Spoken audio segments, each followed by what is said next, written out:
Well, good evening, everyone, and welcome to the February 9th, 2023 meeting of the Boulder City Council. This is the disembodied voice of Aaron Brockett here. So kind of odd circumstance, I'll explain as we get started. I'm in Washington, D.C. with the Northwest Mayor and Commissioners Coalition, advocating for additional transportation multimodal transit funding for our region. And the hotel that I'm staying in has quite poor internet. When I attempted to watch some Netflix last night, it spent more time buffering than streaming. So rather than have me bump in and out while attempting to lead the meeting, I'm going to hand over the reins to Mayor Pro Tem Mark Wallach here. So I will attend with my video off and chime in with my voice as necessary, but I will let Mark run the meeting. So with that, Mark, I'll turn it over to you for the roll call and get us started. Thank you, Mayor. It's a big step down, but we'll have to endure it. I think the first order of business is a roll call, is it not? That is correct, sir. Okay. Thank you. We will start our roll call tonight, as always, with Councilmember Benjamin. Present. Mayor Brockett. Present, if invisible. Councilmember Folkerts. Present. Friend. Here. Joseph. Here. Here. Thank you, ma'am. Spear. Here. Mayor Pro Tem Wallach. Present. Councilmember Weiner. Present. And Yates. Here. Mayor Pro Tem, we have our quorum. Excellent. I believe the first topic of business today is housing our community, conversation with Boulder Housing Partners and HHS. And I will turn that over to our city manager for further presentation. Thank you so much, Mayor Pro Tem. Tonight, we're going to be hearing from one of our great partners in community, our Boulder Housing Partners.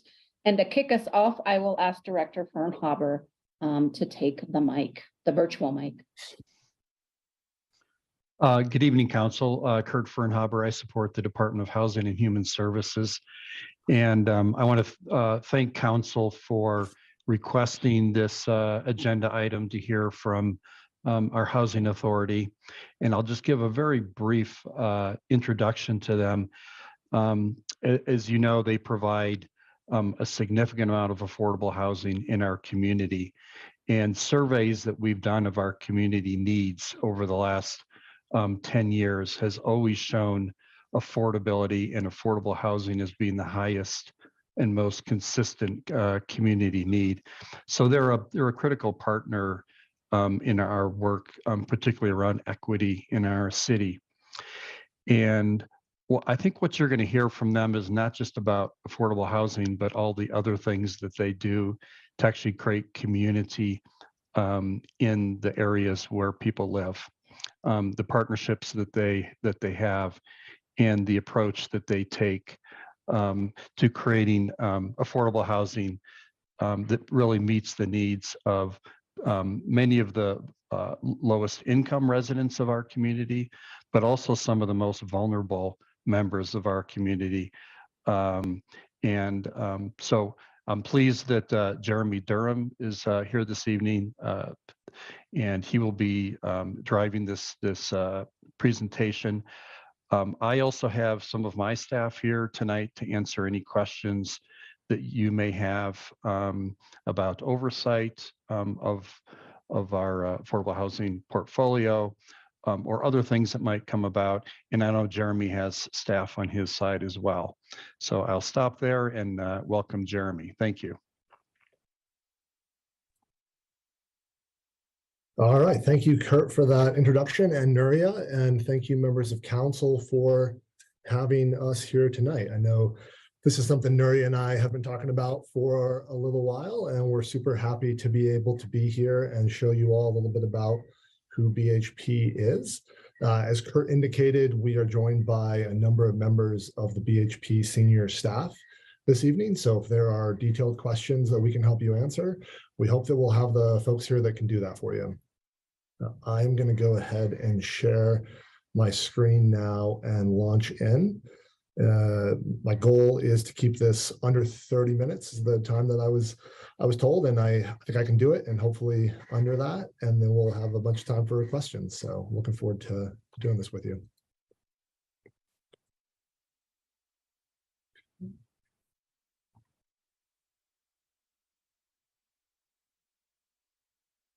All right, is everyone able to see my screen?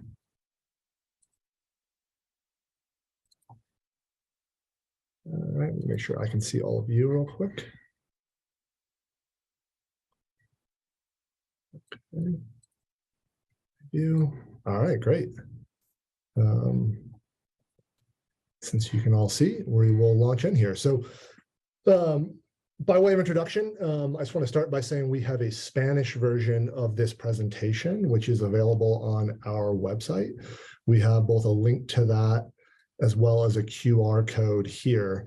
And I'm going to just leave this slide on the screen for a minute for any members of the public that want to tune in and want that version of the presentation.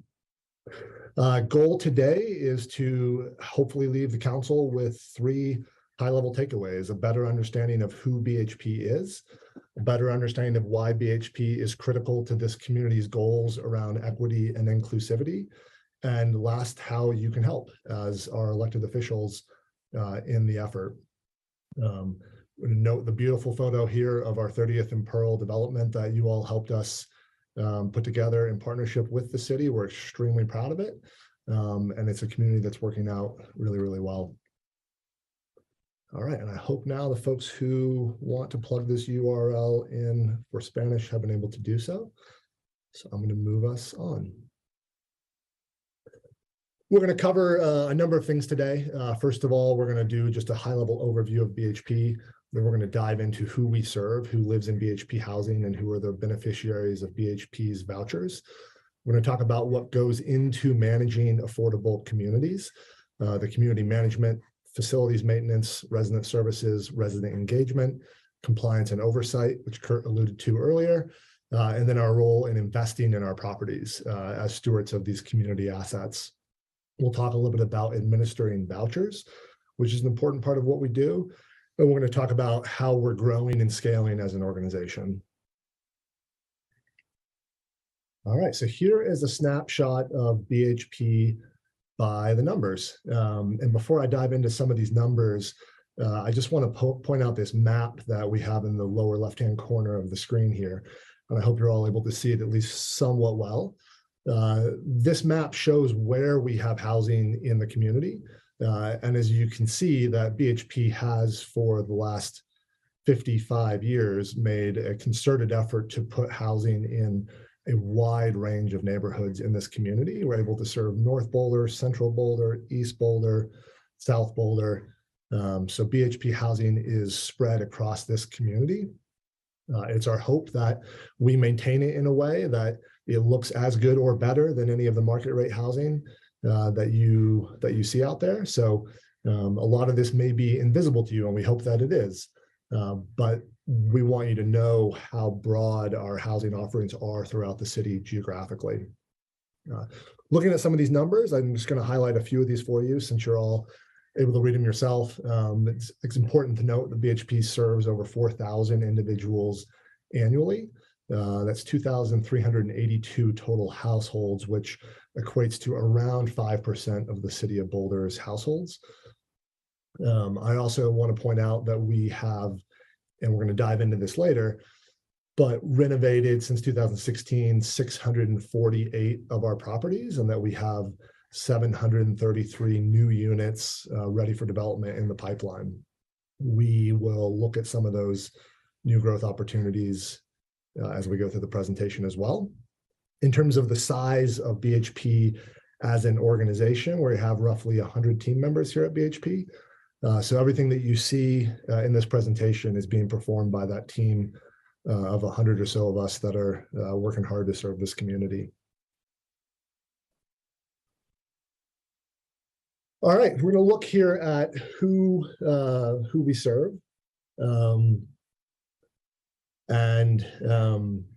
There's a lot of information on this slide. A couple of things I want to call your attention to.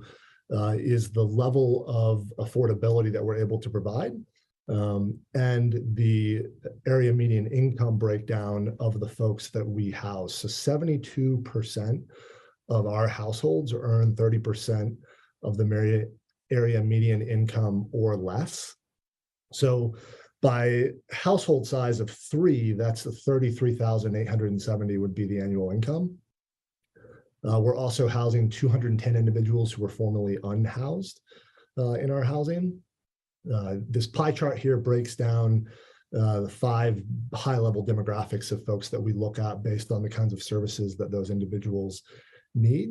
You can see that the majority of our housing is families with children. However, we also house a lot of seniors, both those with and without a disability, as well as individuals, again, those with and without a disability. The stats on this slide drive a lot of our leadership and decision-making at BHP as we partner with the city to provide services in this community. It's driven decisions like our efforts in recent years to cap rent increases on an annual basis at levels that are lower than the Colorado Housing and Finance Authority, CHAFA, for example, would allow us to raise rents at our affordable properties. We actually, even in the resource-constrained environment that we're working in, currently are charging $630,000 annually less in rent than we could be, which I highlight because I want the council just to know that we are here for this community's goals and for this community's needs and not for profit. In fact, every dollar of revenue that comes into BHP goes directly back into mission. The stats on this slide are also what drive us to focus on deep affordability wherever possible and to move away from mere unit counting where every affordable unit is treated the same as every other. When we're able to achieve deep affordability in transit-rich locations like 30 Pearl, development which is now providing around $2.6 million a year in rent relief relative to what those apartments would rent at market. That's going to be something that we're trying to do throughout the city, hit really deep affordability.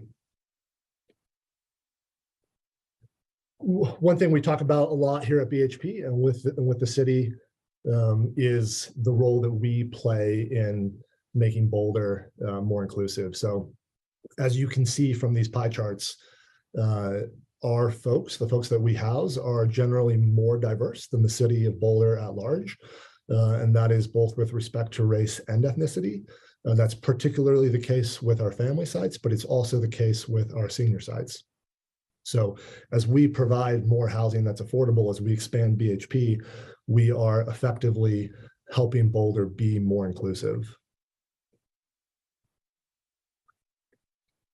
All right, so we're going to talk a little bit now about what goes into managing an affordable community. And some of you may have some idea of what goes into that, and some of you may not.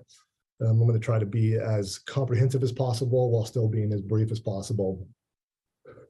As you can see from what we've put together here on this slide, BHP is so much more than just a landlord. We invest in our properties, we provide in-house community management so that we're able to maintain quality control that we find we're not able to get if we're working with third-party private property managers. Same exact thing with our maintenance department, we keep that in-house. And then we staff a number of folks that focus on resident services where they are focused on the residents' needs exclusively. And they do that through the deep community partnerships that we have with folks like the city and others that we'll talk about in just a minute. So this is a snapshot of our community management team. So there's 25 folks that work in property management at BHP. And there is a lot that's on their plate. So they are not only responsible for navigating people into housing, which is obviously a core function for us, but they also work on rent assistance support, marketing and leasing new units. Lease compliance is a very important one for us, which I'll talk about in a minute, and so many other things. Some statistics here for you that are relevant. Last year, they completed 310 move-ins to our units. and 1,275 annual recertifications. They take on these tasks while maintaining around a 97% occupancy rate, which is something we're very proud of. As an affordable housing community manager, there are unique challenges that we face. One of those is the compliance work and income certification that is required of an affordable housing provider. And the city's been a phenomenal partner to us in recent years in helping reduce those burdens. And that's an effort that we want to continue because it impacts both BHP staff and it impacts residents. It impacts residents in two ways. One, it's a lot of work for residents to recertify their income. Two, if their property manager is focused on going through tenant files, that's time that goes away from customer service. So it's in everybody's best interest for us to continue to streamline that. The second thing that makes managing an affordable community particularly challenging is that we're working in a resource-constrained environment in virtue of what we do. So the rents that we charge are affordable, but our costs to operate are driven by the private market. That is the work that we do day in and day out, is to try to stand in the gap of those market forces and meet this community need. And so that's something that we focus on every day here at BHP. Just want to say a word about lease compliance, because I think it's really important to expectation set with what is possible there. I think that oftentimes folks look at an organization like BHP, which is a housing authority, it's a government, and a landlord, and there can be this embedded assumption that as a governmental landlord, we have additional powers that other landlords don't have. That is not the case. So for us, when we look to take on lease compliance, we have to follow the legal process. Oftentimes what that will look like, if there's, for example, somebody who's not acting in the way they should in the community, is an eviction process, which can be lengthy. It's a process that takes time. If it's not an eviction process, then we're able to serve paperwork that's effectively a warning, but we don't have a law enforcement role or a law enforcement function, nor are we authorized to do that under state law. So we partner with the Boulder Police Department and others to notify them of things in that realm. All right, next we're going to talk about our facilities maintenance team. So we have 28 members in the maintenance team. One thing we're really proud of is that we've maintained full staffing, or at times close to full staffing, all throughout COVID and the Great Resignation and everything that's come out of these last 3 years and all the challenges that that has brought. And this team provides a wide range of services. Everything from working on toilets to painting, to mold, snow shoveling, pest elimination, freezing pipes, certainly been an issue this year with all the extremely cold temperatures. And then of course, snow removal, which you see here. They get out there and they hustle and remove snow at all of our communities every time there's a snowstorm. Team works hard to turn work orders in under 5 days in most instances. If it's an emergency, they'll get to it the same day. And this team of 28 turns 1,200 work orders on a monthly basis. They have a budget not only for turning those work orders, but also for capital improvements. So in 2023, we have $2.9 million set aside for capital improvements, and $5.9 million is our budget for that maintenance team. As a community houser with BHP, what you get is not just housing, it's housing plus services. So we have these 12 team members whose job is driven exclusively by the residents' needs and interests. And so they're constantly meeting with residents to determine what those are, and then working with partner agencies to bring in programming for the benefit of those residents. We've created a number of programs, and you can see some of those here. But we have 145 I Have a Dream scholars living in BHP housing, thanks to our phenomenal partnership with IHAD. In our housing, there's 1,648 folks who are eligible for a free rec center membership, and that's in partnership and funded by the city of Boulder. We have 495 residents with eco passes, and then we provide on-site programming at every level, at every stage of life. So early childhood, what that looks like is the Thorn Nature Center, as well as the City of Boulder's Mountain Parks and Open Space team putting together young explorer programs. We also have book-rich environment events, which I know some of you participated in last year. Participated in an event actually where we were able to have 1,200 books available for giveaway for children that live in BHP housing. For adults, we have cooking workshops, programs like the Parents as Teachers program. And then there's a number of services that we offer for our seniors, certainly too many to list, but a couple I'll point out to you are foot care clinics. Foot care is an extremely important part of aging and being able to age well and stay in your home.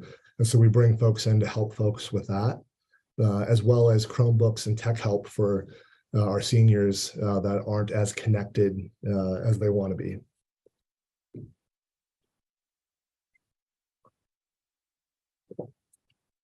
All right, how are we doing on time? Good. All right, resident engagement is a really big part of what we do. We pride ourselves in being a learning organization that stays humble, keeps ego out of our work, and recognizes that residents are why we exist. So finding ways to engage with residents and get feedback so that we can continue to improve and meet their needs is a huge part of what we do on a day-to-day and monthly basis. There's a lot of different ways we do that. In recent years, we've done resident focus meetings. We have a great relationship with our resident representative council, which is a form of resident governance that extends now to all BHP sites are eligible for that. And they meet on a monthly basis with the BHP staff to find ways that we can improve our housing for them. When we look at making changes to our voucher program, we pull together an advisory council to look at those voucher policies. And then, of course, we engage with customer service surveys, and that takes a number of different forms. One of those is our maintenance leave behind surveys that we do in most instances, where we're able to leave behind a flyer after a work order is completed asking for feedback on that. We also send out a customer service survey, which you can see here. We pulled that in 2022 with a 3.9. We have some aspirations and plans to help improve that number. But we are proud of the fact that around 70% of residents would rate themselves as either very satisfied, a 5, and that's 38%, or satisfied, which is a 4, and that's at 29%. We also work with folks to give Google reviews, like most organizations, and that's something that we're really proud to do when we work with our team on when they're providing good customer service to give those links out. We're actually the only housing authority I'm aware of that's above a 4 on that, and our 4.5 is really substantially higher than is usually found for housing authorities. I also meet with residents myself whenever I'm able to, and obviously we have over 4,000 folks that we house, but that's something that I take time out of my schedule to do as well. And we have made real policy changes based not only on our organized resident engagement that you just heard about, but also those meetings I've had myself. So we try to structure and work as hard as we can, but everything's not always going to go perfectly. That's part of being a property manager. That's part of working with people. Property management is challenging work. Things are going to come up. Living in community can be challenging. As wonderful as it is, it can be very challenging. And so stuff is going to come up from that.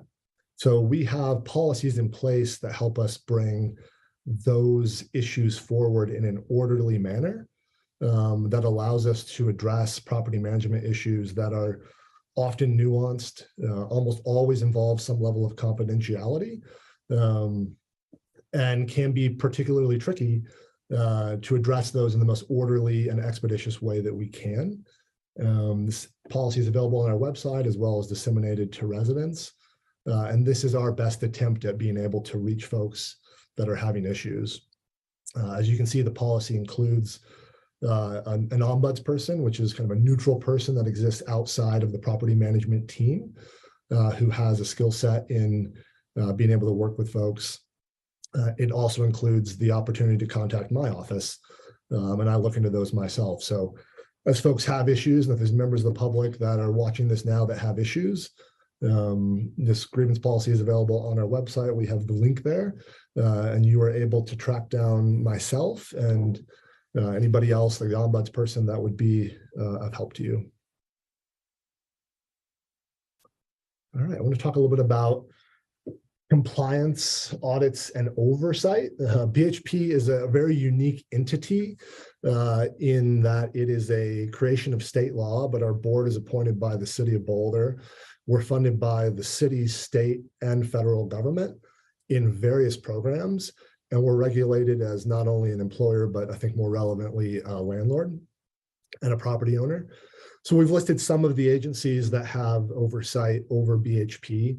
We are routinely audited, and that happens at the level of the whole organization, happens at the level of individual programs, individual properties, and all the way down to the level of an individual tenant file. Audits are very detailed.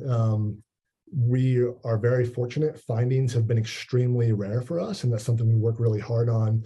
But to create some context around how detailed these audits are, we did have a HUD finding and a HUD audit a number of years ago when BHP, in calculating somebody's income, resulted in an overpayment on their voucher of $14 for the year.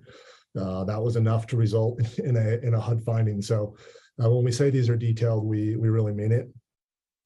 You can see this great photo here of the HUD Secretary, Marcia Fudge, when she came out to visit BHP about a year and a half ago now and visit our Lee Hill community, as well as host a roundtable at our office with a number of local leaders.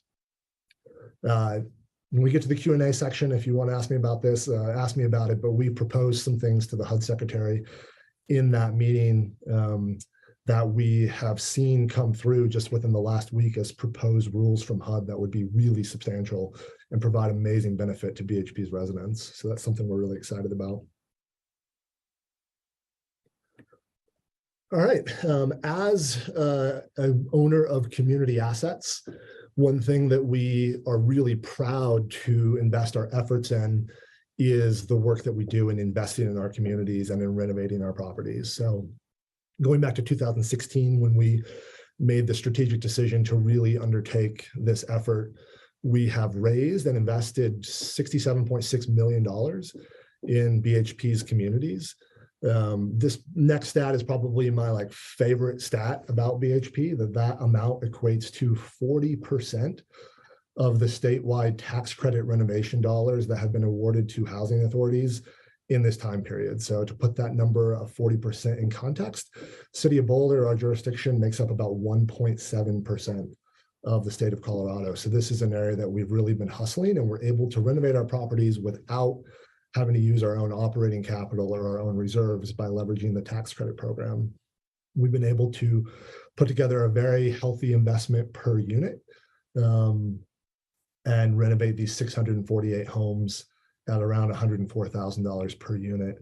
I also want to note that 49% of BHP's properties have rooftop solar, and we are really excited about work that we're beginning with the city's Jonathan Cohen and the climate action team to try to get that number way up. We've got a lot of rooftops, and we're excited to get that number up as high as possible. It really benefits not only our sustainability goals, but it helps residents with their utility bills.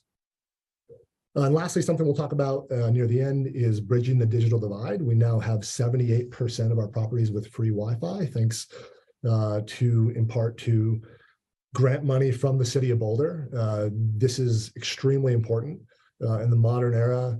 Having connectivity is almost as important as having lights. Folks really need it to be able to function well in society, and we're proud to be able to provide it at 78% of our communities without costs. The other 22% are underway. All right, we'll talk a little bit about what is a voucher. It's a term that gets thrown around a lot, and I apologize if many of you already know what this is, but I have to make sure I cover it to do my due diligence here. Vouchers are federally funded rental assistance that covers a portion of the voucher holder's rent. BHP vouchers can be used anywhere in Boulder County, and similarly, the other housing authorities in the county can use their vouchers within the city of Boulder. For those who are curious, around 75% of BHP's vouchers do stay in Boulder. The way the voucher program works, for example, a work-able family would pay an average of 32% of their income towards rent, and the voucher program would cover the rest up to an established HUD fair market rent. Similarly, households who are elderly or disabled will pay 26.5% of their income towards rent. Quick note also, this photo that you see to the right is some of our street art. Our development team and Laura Scheinbaum has been really intentional about working with community partners to bring really enlivening street art to our communities. This one here is at 30 Pearl. There's been other street art interspersed throughout this presentation that you may have seen and wondered what that was, but that's what that is.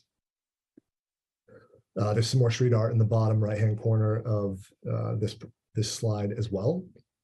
So BHP has 1,411 vouchers in total, broken down by these categories here. As you can see, that number grows and is going to continue to grow, which is a phenomenal thing for this community, because this is the deepest level of affordability that we're able to provide is when we have a voucher. It's incumbent upon us to continue to ace our audits with HUD, maintain compliance, and get vouchers on the street. That's what HUD looks at when they want to award vouchers, and we're lucky to have an excellent team that HUD has a ton of faith in. They continually try to hire our program manager, and we fight them off. And that level of trust that HUD has for us helps us get vouchers, which really help this community.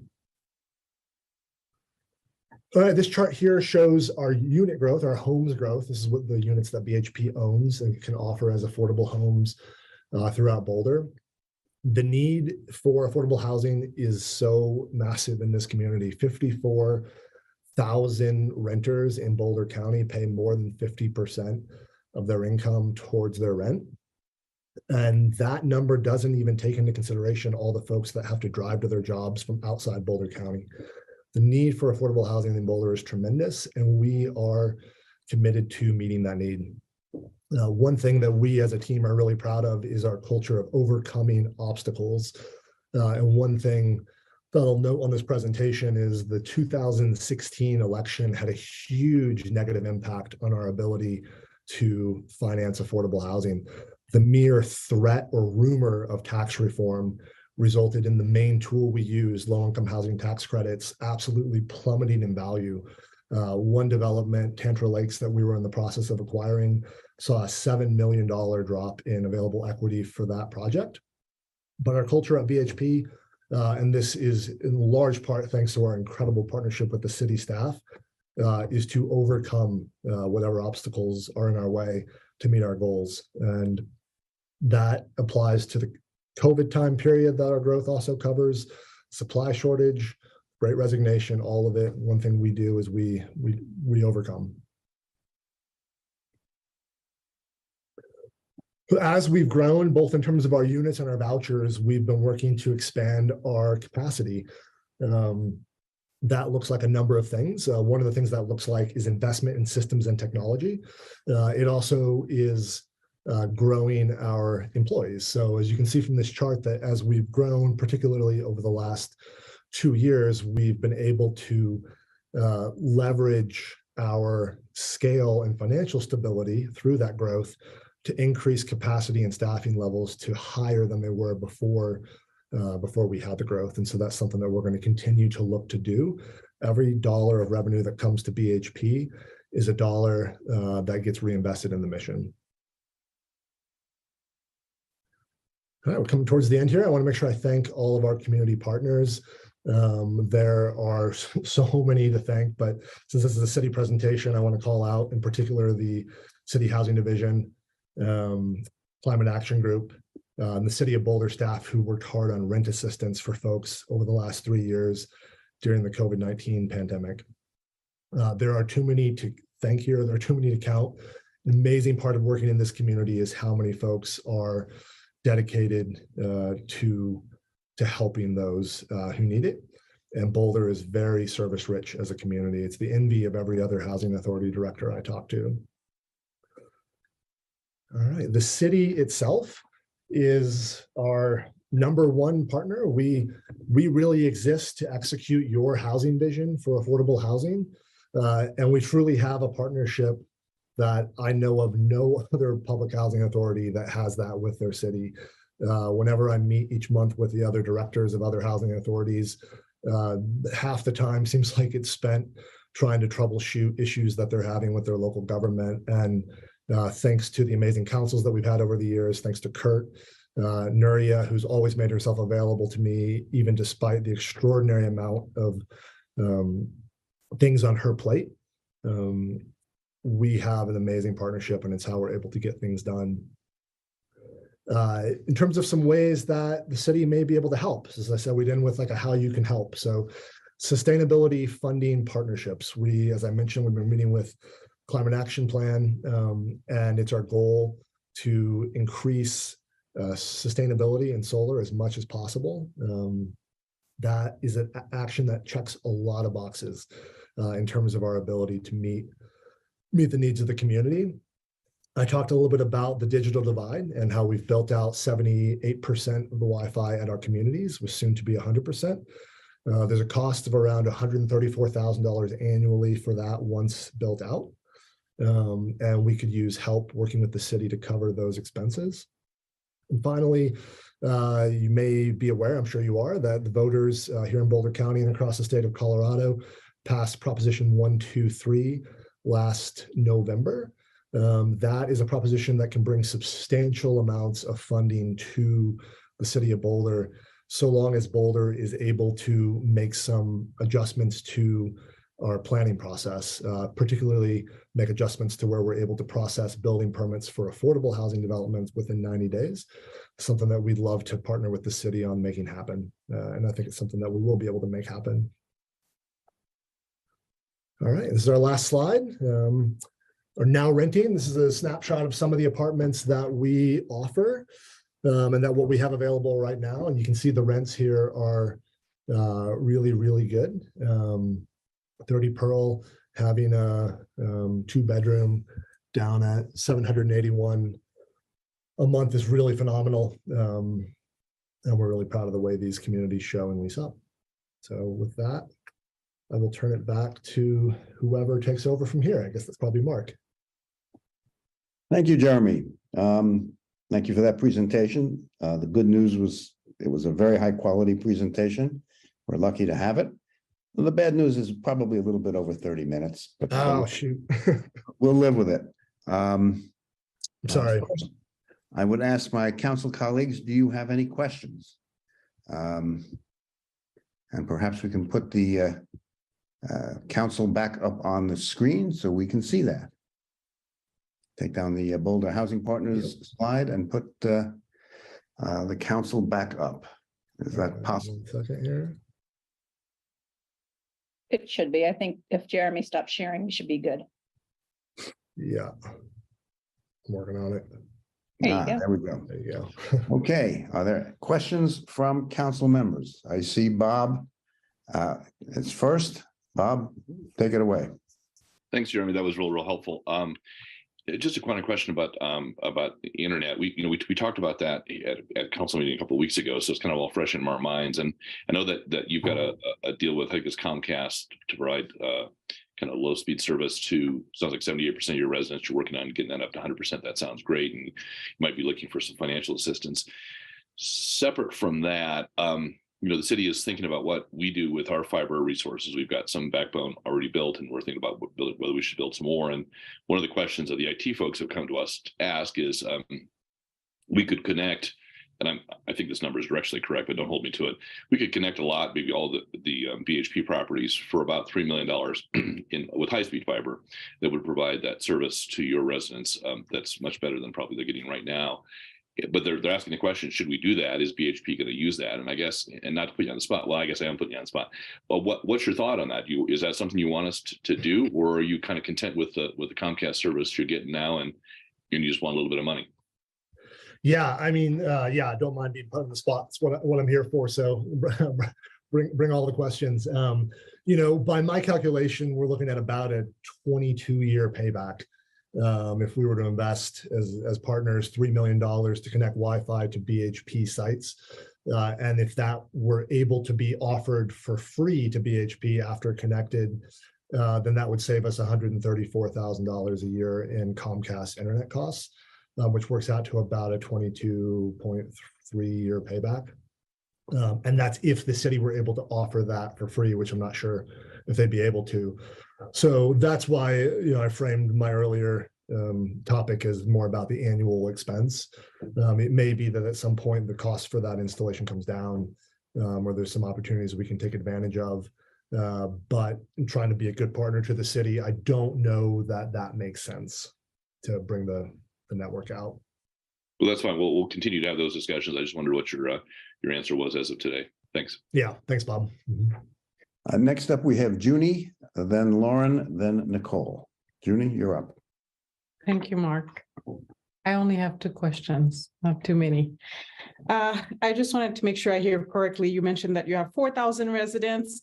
And did you say that 20% of your clients are satisfied? Did I hear that correctly? No, 70%. Actually, more than that. Hold on. That was the very satisfied and really satisfied categories. But the folks who were satisfied would be, let me do some basic math here, 87.5% actually at 3 stars or up, and 70% at 4 or 5 stars and up. Okay, thank you for that. And another question that I have, based on what we've heard from community for a very long time, it's really good to have you show up, give this presentation. It gives context to community, and it'll also give context to a lot of us here as well, because ultimately, if we're not educated of what's going on with BHP, we don't know, even though we do have a council representative. You mentioned the ombudsman process. We've had people coming to council many times throughout and having concerns, comments, and questions. So I just wanted to know how long you've had the ombudsman process. Probably around 1.5 years. I think that's about right. I can get you an exact answer. Rachel, Rachel's the one that prompted this change for us. I don't know if you have a recollection of when we put this in place. It took a while from our conversation, but I think probably 18 months is about right. Yeah. Okay. And you mentioned that the ombudsman is somebody who's neutral. I've had experiences with ombudsman processes before. Well, you know what? I'll reserve my question. I'll let other people ask questions, and then I'll circle back. Yeah, sure. Thank you. Okay, Lauren. Thank you, Mark.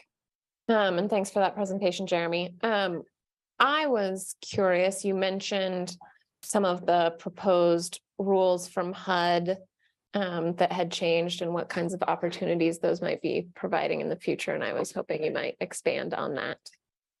Yeah, happy to. I would have talked about it in the presentation, but I wanted to try to hit that 30-minute mark.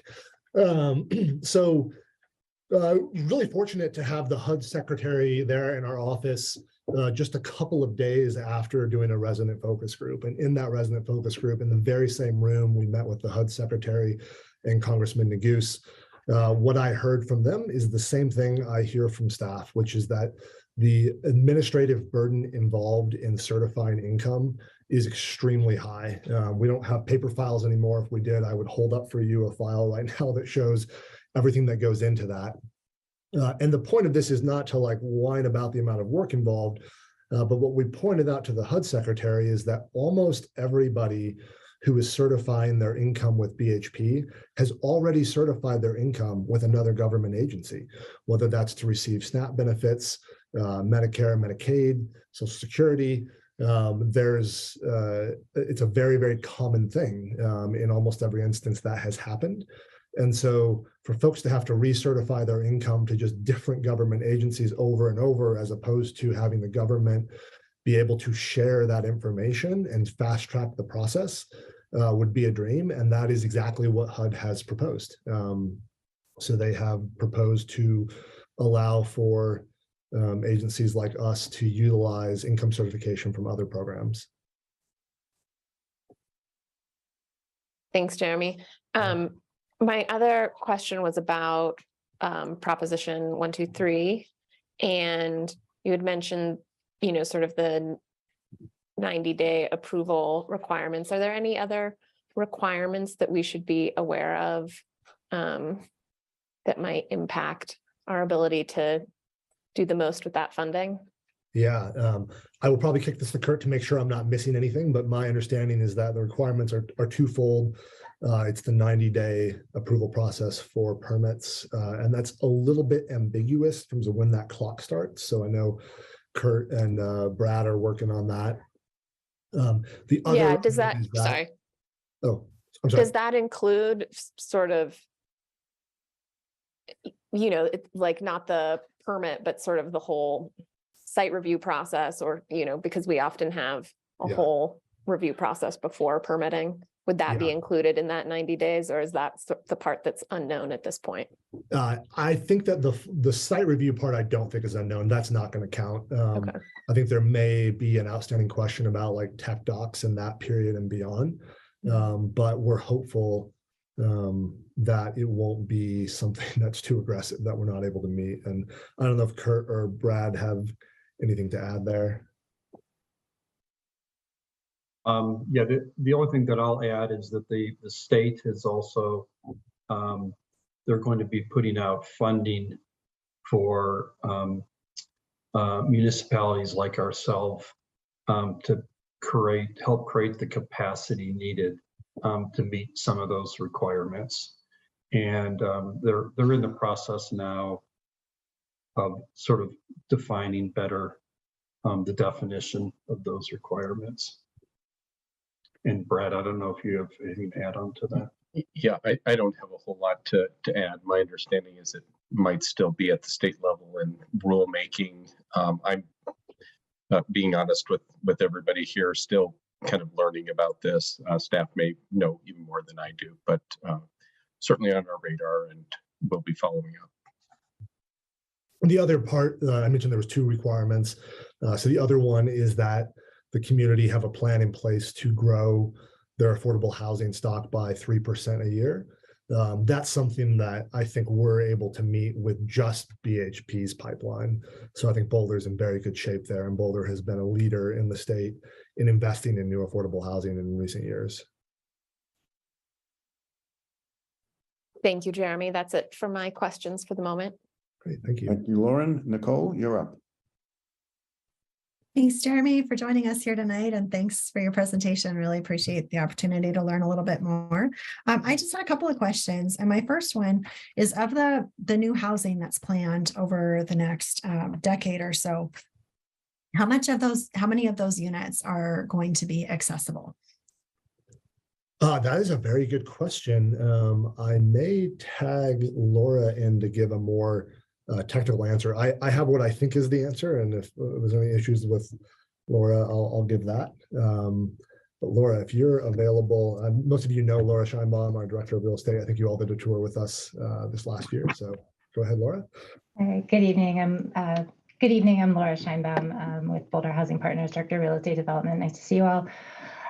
Great question, Nicole. I think we always meet the sort of highest. There's a bunch of different standards that intersect when we do these projects. And so it's at a minimum, very minimum 5%, but generally we have more thresholds that we have to meet given the funding sources that we have. So that's not a great answer in terms of 5%, but if you apply that to, let's say, Diagonal Plaza, which will be an upcoming project of ours. I know that we have about 8 units or so there that will be fully accessible. And then, maybe Lauren can help me out with some of these, but type A, type B, and, there's different thresholds of accessibility that we also are very much paying attention to.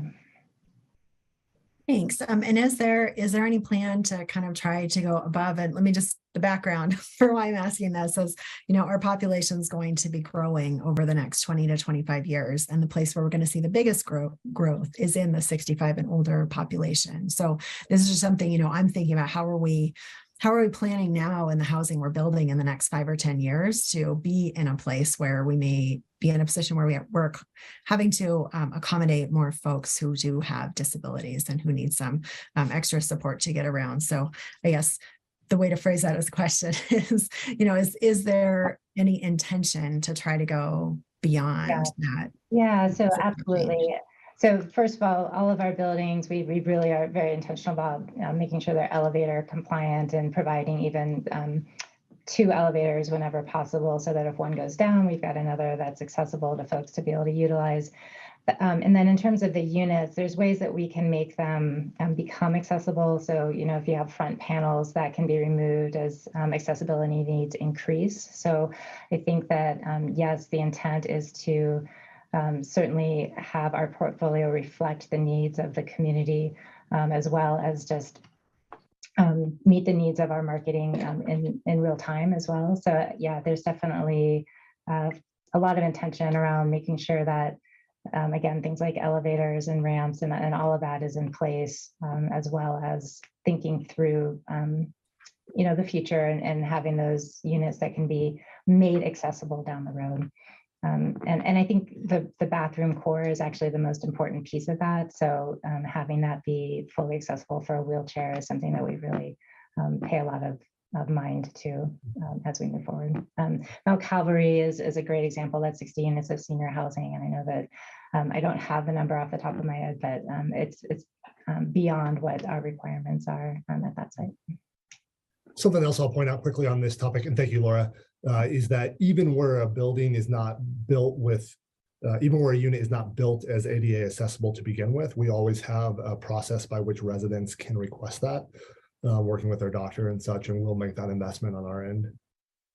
So we do that with existing units. Great, thank you.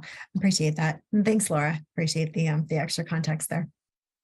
And then my other question, Jeremy, is just around, I know we have this. You have an ombuds person who is within VHP.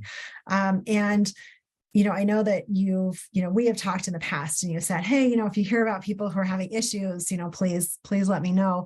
And what I keep running into is a situation where folks are really hesitant to come forward that I'm talking to who are having issues with, maintenance not kind of getting through or not being able to contact anybody about rent payments and things like that.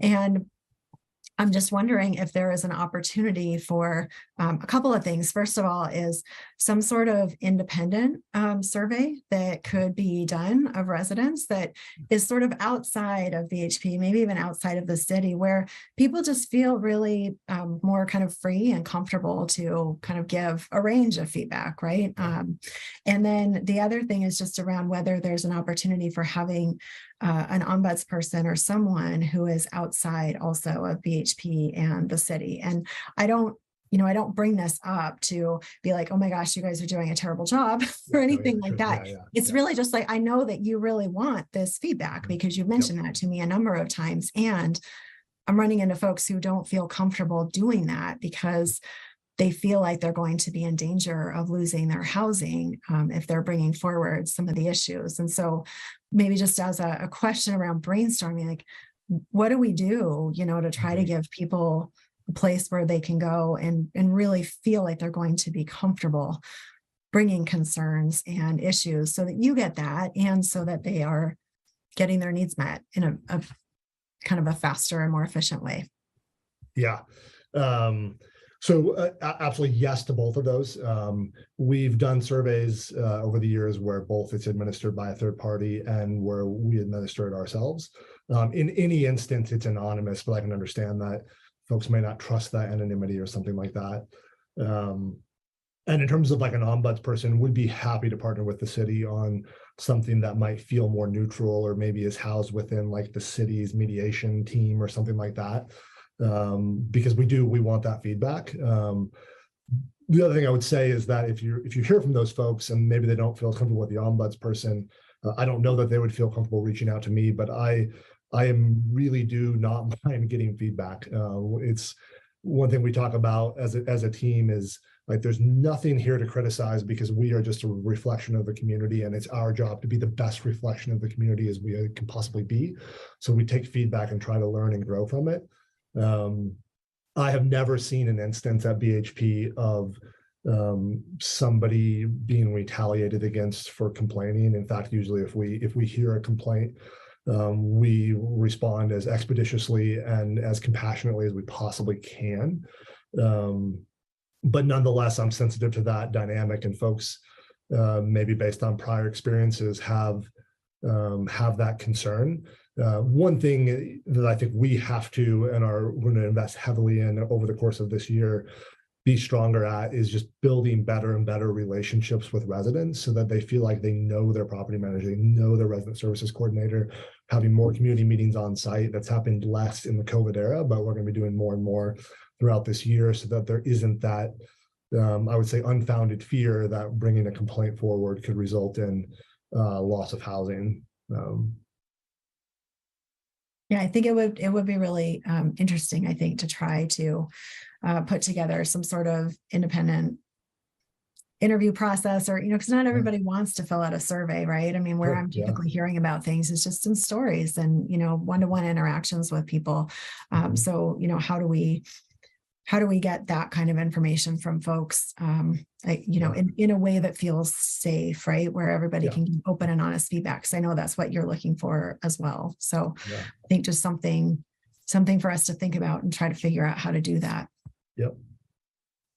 Kurt, I see you have your hand up. Is it relevant to what we're doing right now? It is. Thank you, Mark. So, Nicole, I think both Jeremy and I appreciate those questions. And so the mediation and reconciliation team of the city sits within HHS, and I would say that a majority of their work, and we have a team of about 60 mediators that work with us. The majority of those mediations are around landlord-tenants issues or relationships. So they're well placed to work with these concerns. So I would also encourage, and they're outside of BHP, they're outside of any landlord. I would encourage any residents that you come across, if they are concerned about the process within BHP, to reach out to our team, and an independent person can work with them. And there have been some residents at BHP that have taken advantage of that. Tara, I believe you're up next. Sorry for the delay. No problem. So, Jeremy, that is great news about that the paperwork, which is so stressful for so many people. Did you tell us when that was going to happen with HUD? Is that soon, or did it already start? So yes, so I don't want to overpromise. At this point, it's a proposed rule, which means that it's going into HUD's rulemaking process, which is probably, it's not going to be Monday. I can tell you that. So like 5 years. It's not going to be, we can work out a more accurate timeline, but we'll certainly be lobbying and giving feedback to HUD about the importance of that. And we reached out through some connections to Congressman Negus's office about that today as well. And secondly, I know you had only 30 minutes for your presentation. So if you can mention one or two things that you consider the biggest challenges in 2022, but you didn't get into your presentation, just so the community knows you better and knows everything you do better, what would you say that is? That is a great question. And I think the answer is something that the council is familiar with. So being a community houser, being a houser who is focused on housing folks that other landlords may not accept is an important part of who we are. And it also results in challenges at times. 2022 is a year where we saw challenges with that, and some of them became pretty public. In particular, as an organization who has had tenant screening that is in line with the values of the city of Boulder and other organizations to try to get folks into housing and not be screened out based on things like prior evictions or that type of thing. We've allowed folks into our housing, most of which have been very successful, some of which have not. One thing that's challenging is that when folks have come into our community and it's not successful and they're disruptive, and in particular where we've seen this in, I would say, small numbers, but with high impact where we've seen it, is with methamphetamine use. It's an issue that every houser I'm aware of in this area is dealing with. But the impacts of that are really significant, and our ability to respond is very limited. Even where we know it's happening, it's the beginning of the process that can take several months to bring the relief that the community wants to see. So for that reason, as we move into 2023, we've tightened up our tenant screening, and we think we've done it in a way where we can hopefully minimize the collateral damage to folks who are, for example, experiencing homelessness, but would be a good candidate for permanently supportive housing.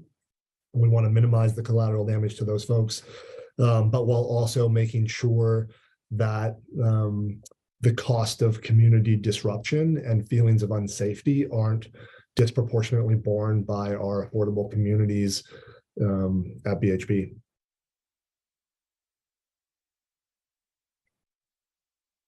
Oh, Tara, I think your microphone's off. Of course it is. Do you think, do you feel like you have enough wraparound services for those people at this point? Yeah, so our wraparound services generally come from the Boulder Shelter for the Homeless, and they do a phenomenal job. And one thing that's tricky about this whole conversation is that the success rates are very high.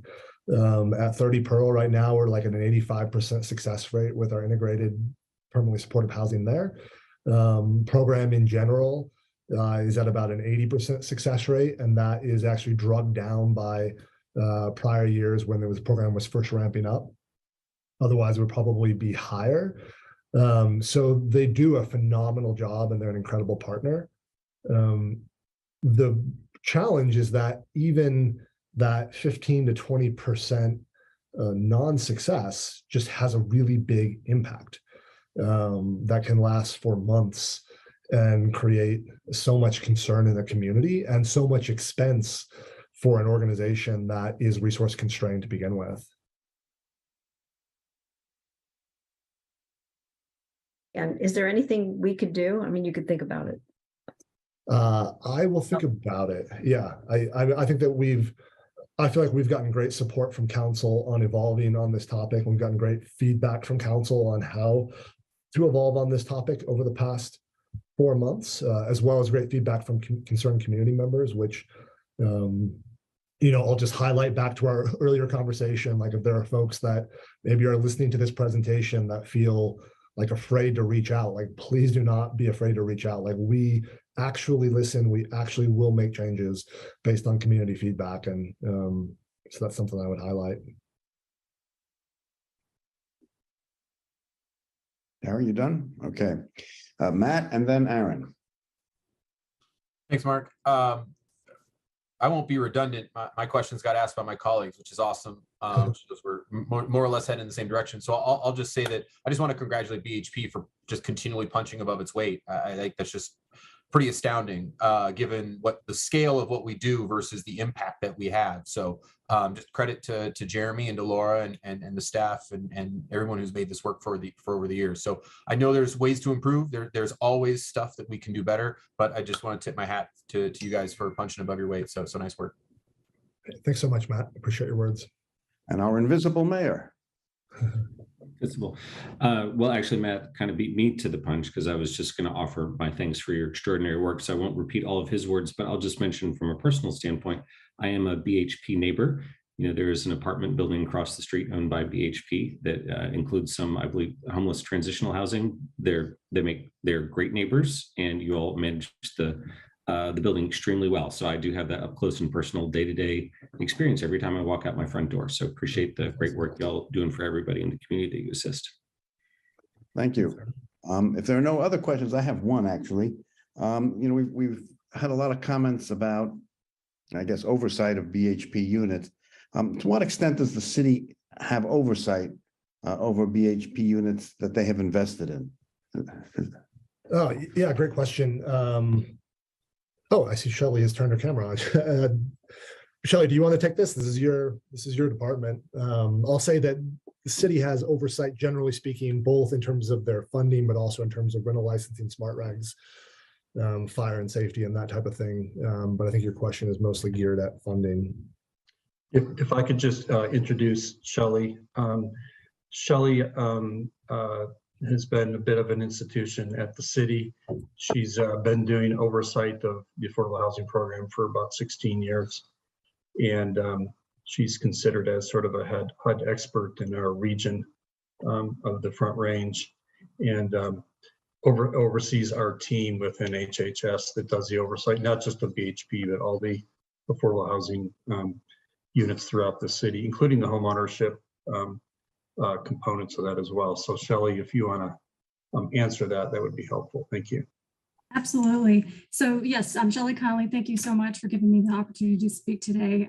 So yes, the city has a very intimate partnership with Boulder Housing Partners. We work on a regular basis providing technical assistance and guidance to new property management. 100% of BHP's permanently affordable properties are monitored every 3 years.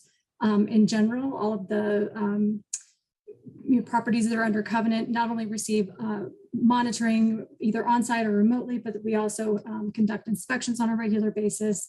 And then we actually do an annual tenant report audit where we're providing oversight to all of BHP's units, making sure that the people that are living in the affordable units are low income, that they're being charged an appropriate rent and things like that.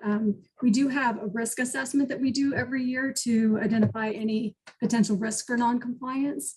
And as a result of that, we determine what our monitoring schedule is. And then we go out and monitor. What I will say is that in the last 5 years, every single property in BHP's portfolio that's under covenant has been monitored at least once. Some of them have actually been monitored twice. And out of that, when Jeremy mentions findings, it's exceptionally rare that BHP gets a finding from the city of Boulder, mostly for the simple fact that we work so closely together with property management and providing the resources and tools that they need to be successful. So by providing all of that guidance up front, we're able to kind of eliminate a lot of problems.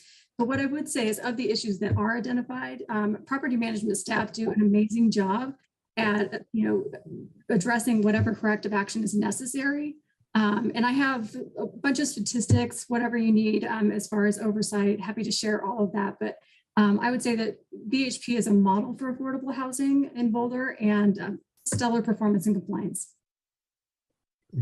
Thank you, Shelley. Now, if there are no more questions, and in light of our schedule, I'm going to open the floor for extremely brief and focused comments from any of our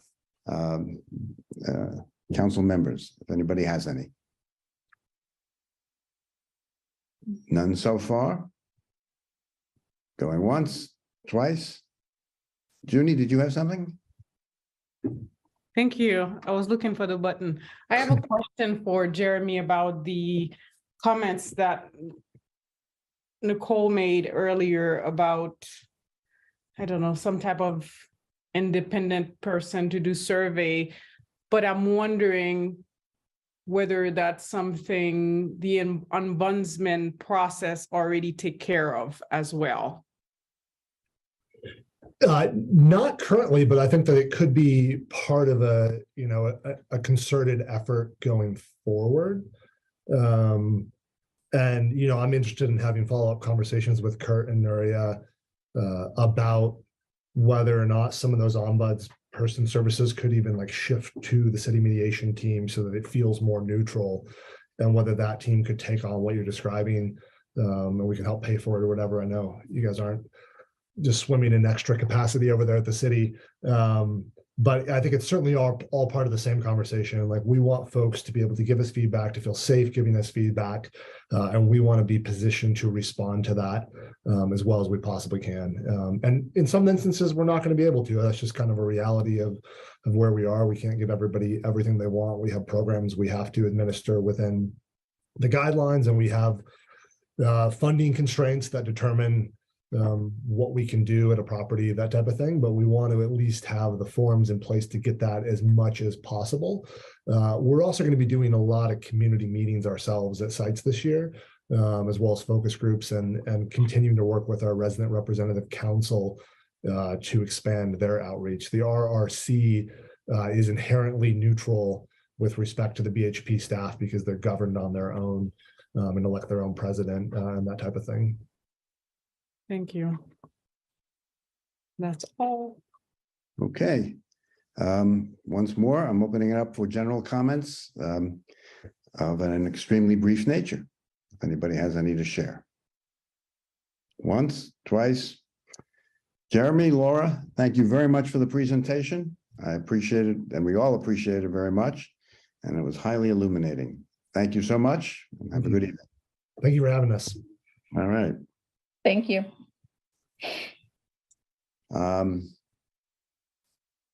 Next, we have a public hearing, I believe, on state legislative update. Do I have that correct, Alicia? Yes, sir, you do. Okay. Are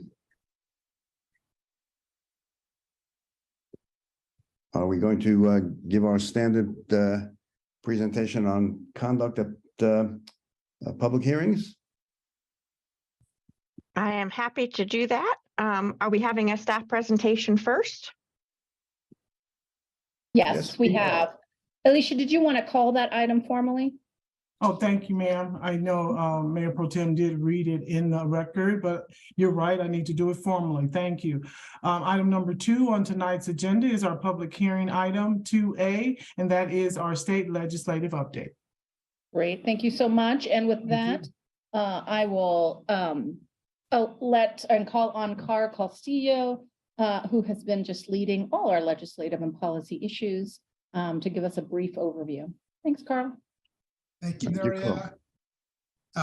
Good evening, Mayor Pro Tem Wallach and members of council. If you can just give me a quick thumbs up if you can hear me okay. Great, thank you. So tonight we have 2 things. We have an update on legislative matters, so bills that are actually pending or expected. And then the part that I think is going to attract the most attention is the proposed revisions to the policy statement. So I'd like to start off by handing it over to, we have 2 of our state lobbyists online right now, Will Coyne and Adam Eichberg.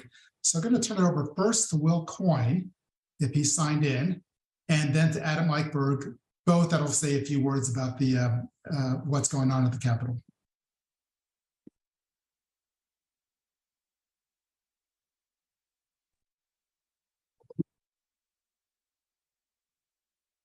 Carl, did you just hand it to me? Yes, I did. So, and sorry, I apologize. I was just switching over from a regular viewer to a panelist. Yeah, Will, I'm happy to help with the transition here. Perhaps I should clarify that Will is going to be saying a few words about the bills that the city has taken positions on. These are available to you in your packet. They're linked to a database called State Bill Info. So Will is going to just touch base on a few of those. Thanks, Will. Yeah. Good evening, everyone. I'm Will Coyne with Headwater Strategies. I'll speak for a couple of minutes and then hand it to Adam Eichberg, my business partner, who will talk a little bit about some of the things that haven't been introduced. But we're about a month into the legislative session, and a couple of hundred bills are now in play. I think we expect over the 4 months of session, we're usually these days averaging close to 600 bills that come before the legislature, which is a lot. We actually, you all should know that Colorado, because of a variety of the ways that we operate, actually ends up hearing, voting on, and ultimately passing probably more legislation than any state in the country. So Carl's job in helping you all navigate that very, very vast landscape is challenging. So far, the city's taken positions in support of about 10 bills. They range on a variety of different issues. I will mention a couple of them to just highlight them.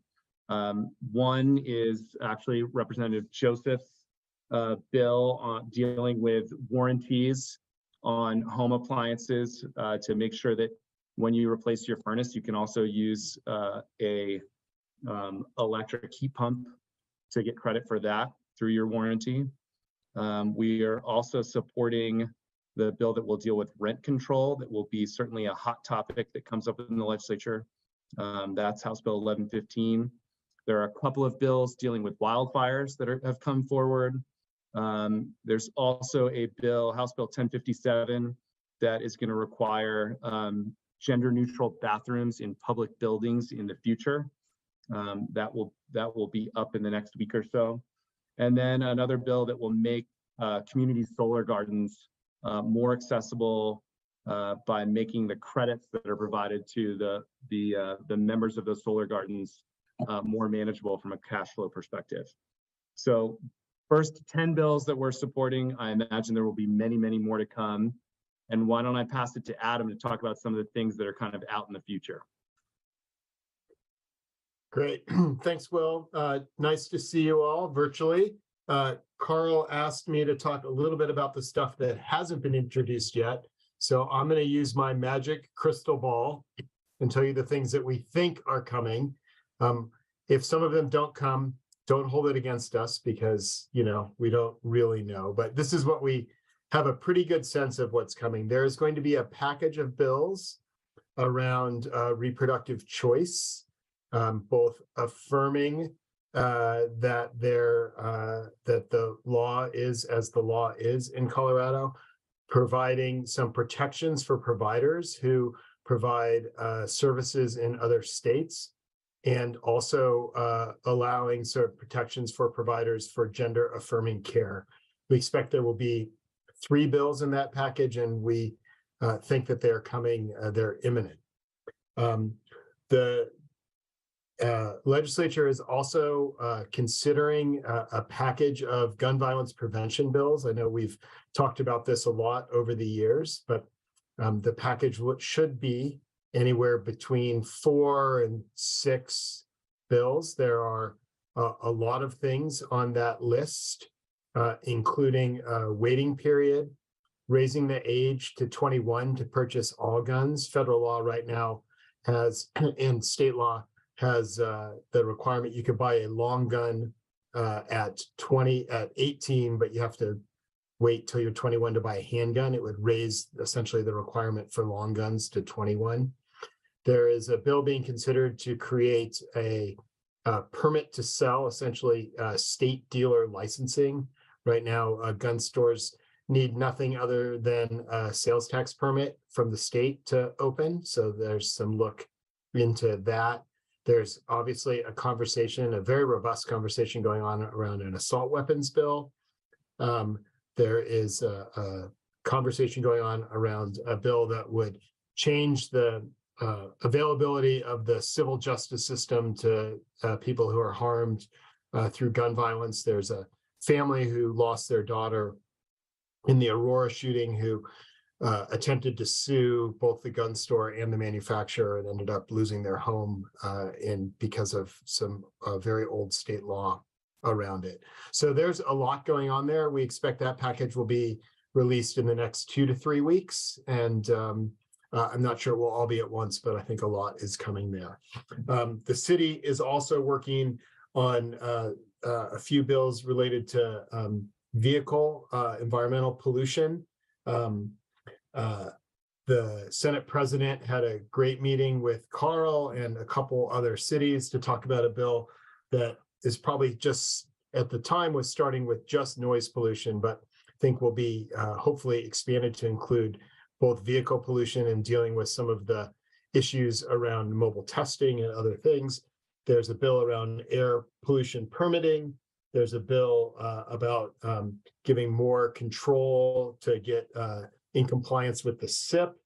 And then there's also the governor's office has been talking a lot about some work around the EV tax credit and trying to increase it in the next couple years to sort of offset the reduction that's going to happen at the state level because of some changes that they made. So there will be a period over the next couple years where the EV tax credit will not decline in Colorado as it would in other states, as it's being expanded and retooled at the federal level. So if you're going to buy an EV, if the bill passes, the next 2 years, your window. And then lastly on my list that I wanted to talk about is there's a conversation also going on that sparked by the city around expanded local control of photo speed enforcement. There was a conversation started by a couple advocacy groups, and you all through us and mostly through Carl engaged in that conversation. And I think there's a really good bill being drafted that would allow the city a few more tools and some more flexibility in the implementation of photo speed. So Carl, did I miss anything? I think that was our list. No, I think you got all the important ones, Adam. I guess what I'll mention is that the bills that Adam mentioned, I think, unless I missed one, are all ones that the city is inclined to support. Of course, we're going to have to see the details, but they weren't just random bills. They were bills that were consistent with council's policy statement positions. So before we go any further and move over to the more complicated topic of amending our policy statement, I was wondering if you have any questions about the bills that have been introduced or that we expect to see forward, specifically any questions that Adam and Will can help us out with. Tara, you're first. Yes. Will, can you explain a little bit? Are you allowed to explain a little bit about the rent control bill?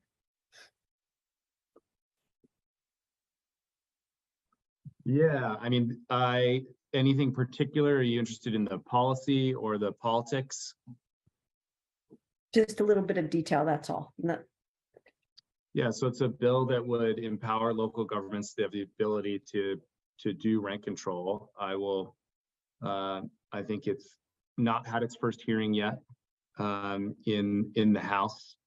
Obviously, with historically large Democratic majorities in both chambers, it certainly has a shot of moving, but it will have tremendous opposition from the apartment association, the realtors, and enough certainly more conservative factions. So it's got a really long way to go, and it will be an interesting test for this new legislature where progressives have a lot more power, I think, than probably at any point in recent decades.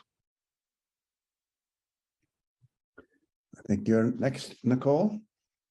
Thank you, and thanks for the update. I know everything changes fast down there in Denver. I just had a question around the EV tax credit that you mentioned, Adam. And my understanding is this tax credit is only for cars and trucks, that sort of thing. Is there any talk, or has there been any talk about extending it to e-bikes or e-scooters or any of those other modes of transportation? The answer is yes. It would be a different vehicle. The governor's package that they are proposing and have been shopping to a few people include e-bikes. And one of the things they're trying to figure out is how to streamline the e-bike rebate program, because what the state can do is give a tax credit. What cities and others can do is, potentially provide funding, and then that money comes right off the bill. And so they're trying to figure out a mechanism to make that available right at point of sale. There has not been talk about e-scooters. Actually on one of the calls, an advocate asked about that. The governor's office, the governor's energy office hadn't contemplated that, but I think because that question was asked, that they probably will have a conversation about it. So the answer is yes. That package is still yet to come. There isn't any paper on it. It was more of a verbal briefing, so we don't know exactly what's in there, but I think it will be pretty robust. Great, thank you. Matt. Thanks, Mark. And Adam, Will, thanks for all the work that you guys do, and certainly helping advocating for the city's positions on stuff. My question centers around, I've heard some rumblings about, I don't know if it's a bill that's written or proposed. So I don't know if this is going to Will or Adam on this, but it centers around allowing employers to contribute to down payment assistance programs and something along that ilk. I didn't know where that is, if it's more a phantasm than it is an actual thing, but I just wanted to check with you guys since you're in it every day. I have not heard anything in that space. I mean, there's a lot of conversation happening around affordable housing right now, and a lot of conversation happening, particularly around renters' rights. But I have not heard a proposal about employers being able to contribute. I don't know. Will, have you heard anything? I have not.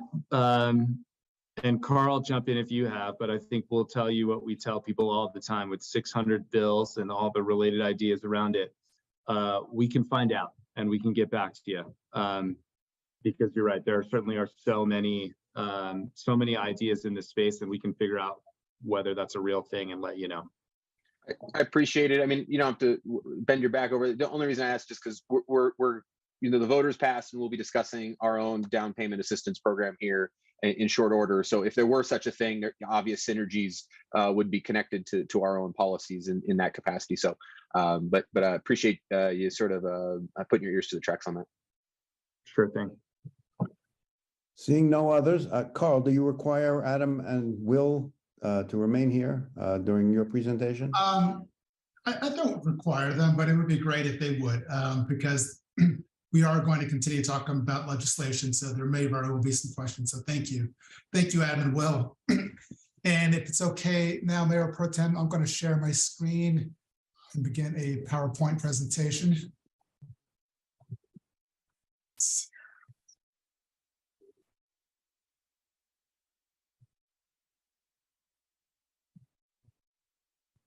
Okay, can you all see my screen okay? All right, great, thank you. So at this point, we're shifting over to proposed revisions to the 2023 policy statement on regional, state, and federal issues. And I want to start off by explaining what the policy statement is for those who have not been familiar with it, because I know a lot of people are interested in what we're doing tonight. So the council adopts a policy statement, and it includes, at this point, 70 positions that describe goals that council wants to, policy goals that they want to achieve, and some examples on how they want to achieve those goals. So they're somewhat specific, but not really that specific. They don't even begin to be as specific as actual legislation. With that, the city then takes the position and applies it to specific bills or amendments or other proposed policy changes. So it is, just to be clear, the city's policy statement positions then are applied to a position on state bills. And how we go from one place to another is really important. So we'll talk a little bit about that. But what it's important to note is that the reason we do it this way is because if the city wants to be a player and have an impact at the Capitol, we need to be able to respond quickly. So it's been a long tradition of council that they give direction through the policy statement so that then city officials can respond to those bills, knowing that decisions can be made, a bill can be introduced and passed at the Capitol as soon as 3 days, especially towards the end of the session. So this is a way of saying that things can move very quickly and they do not overlap well with council's city council meeting calendar. I think it's really important to highlight how this is used. So position 22 of council's policy position says specifically that the city will, it says, allow local governments to implement rent control measures. And then more specifically, it says Boulder supports the repeal of the 1981 state law that prevents cities and counties from controlling rent on private houses and housing units. So with that direction, we were then able to review HB 23-1115, which is just that. It is a repeal of that section of state law. So we immediately took a position of support. We contacted the sponsor. We asked them how we could support their effort. They said that it'd be great if we could send somebody to testify. So I reached out to members of the Intergovernmental Affairs Committee. Councilmember Folkerts has indicated that she's able to testify. So next Thursday, when this committee, when this issue is heard in House Committee, Boulder will have its voice there. So this is just an example of how the policy statement translates into bills, action on bills, and actual advocacy. So what's important tonight is that we're talking about revisions to the policy statement. And it's important to note that this is done annually. The council is asked and approves a new policy statement every fall. And then every February or March, when we see that there is new bills that have been introduced that we didn't expect or that we know are coming, we come back to council and we ask them to revise the policy statement.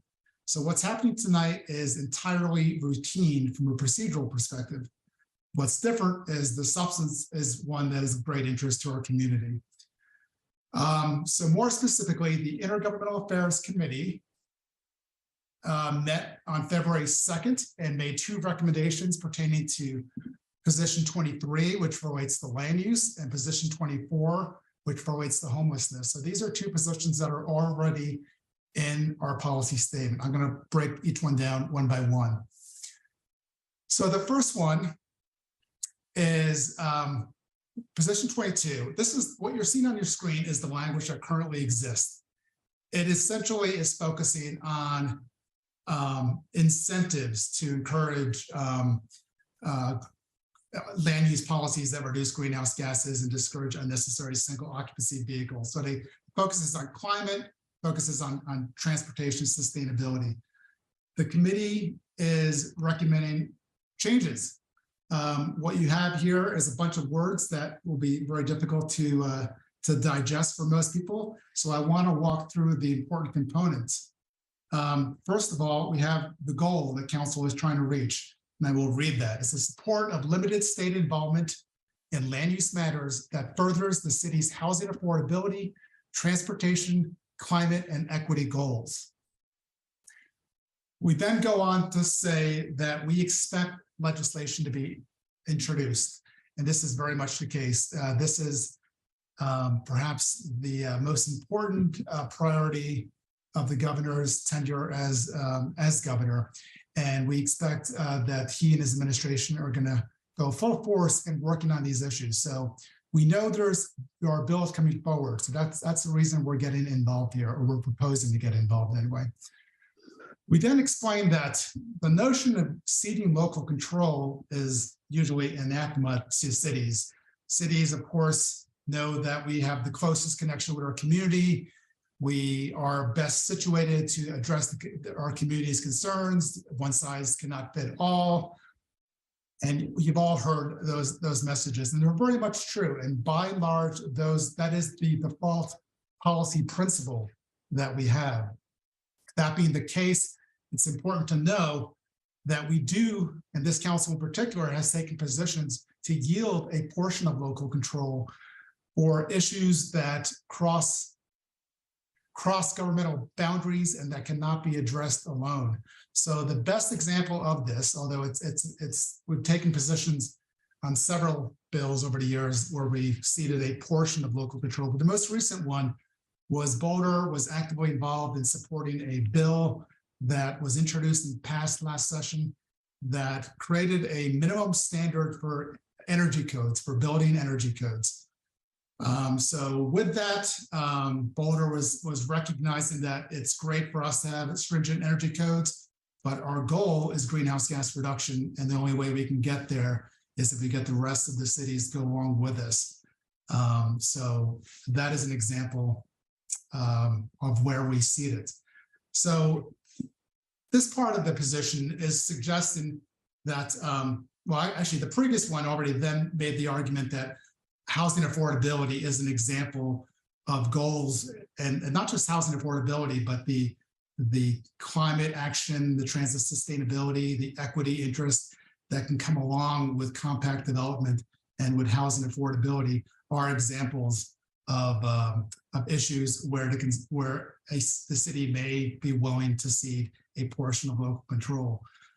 What you're looking at highlighted here are qualifications. So of course, if Boulder was willing to do this, we'd want to make sure that it is meeting all those interests.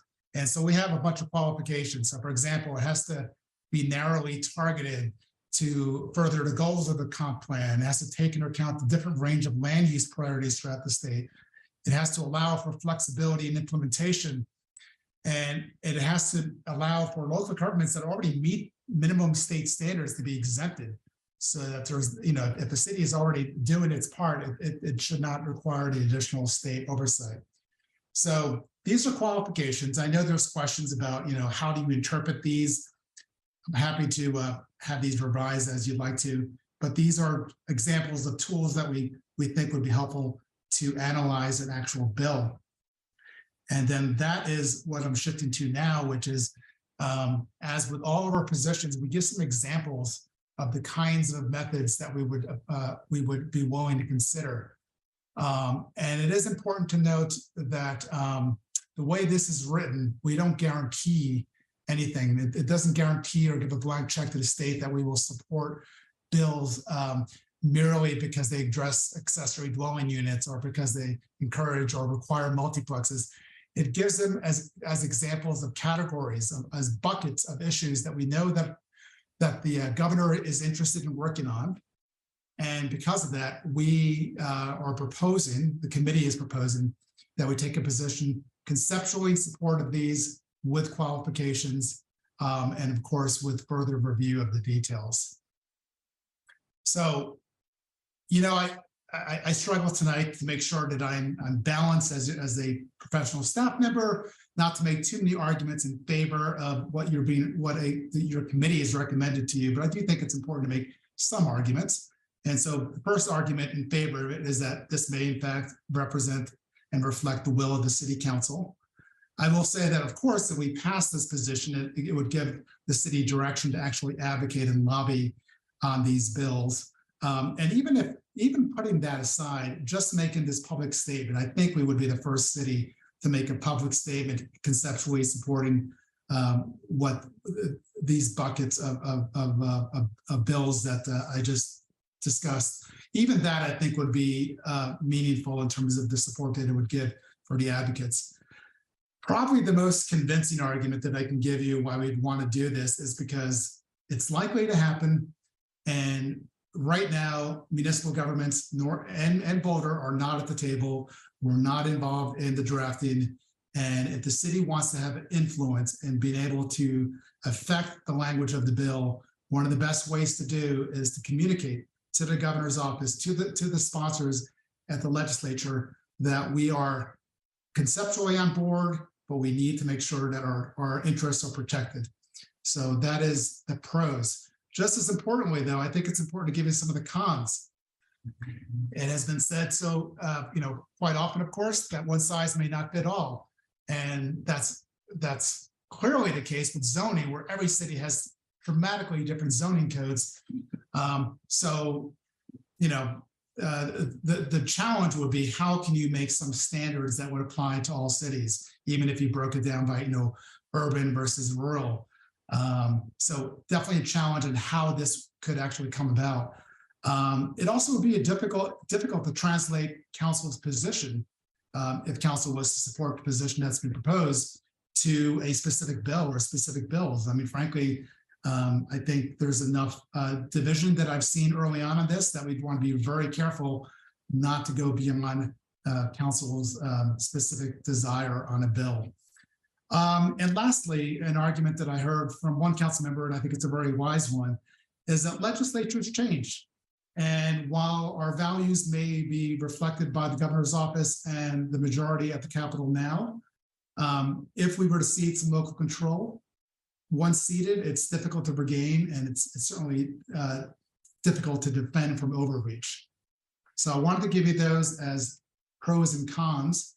So tonight, council has the ability to consider a motion to adopt the Intergovernmental Affairs Committee recommendations. Alternatively, you can recommend and make changes that are different. You can change the language, or you can decide to do whatever you want there. Or of course, you can make no motion at all as it pertains to position 23, and it would just stay as written, which is basically focusing on incentives.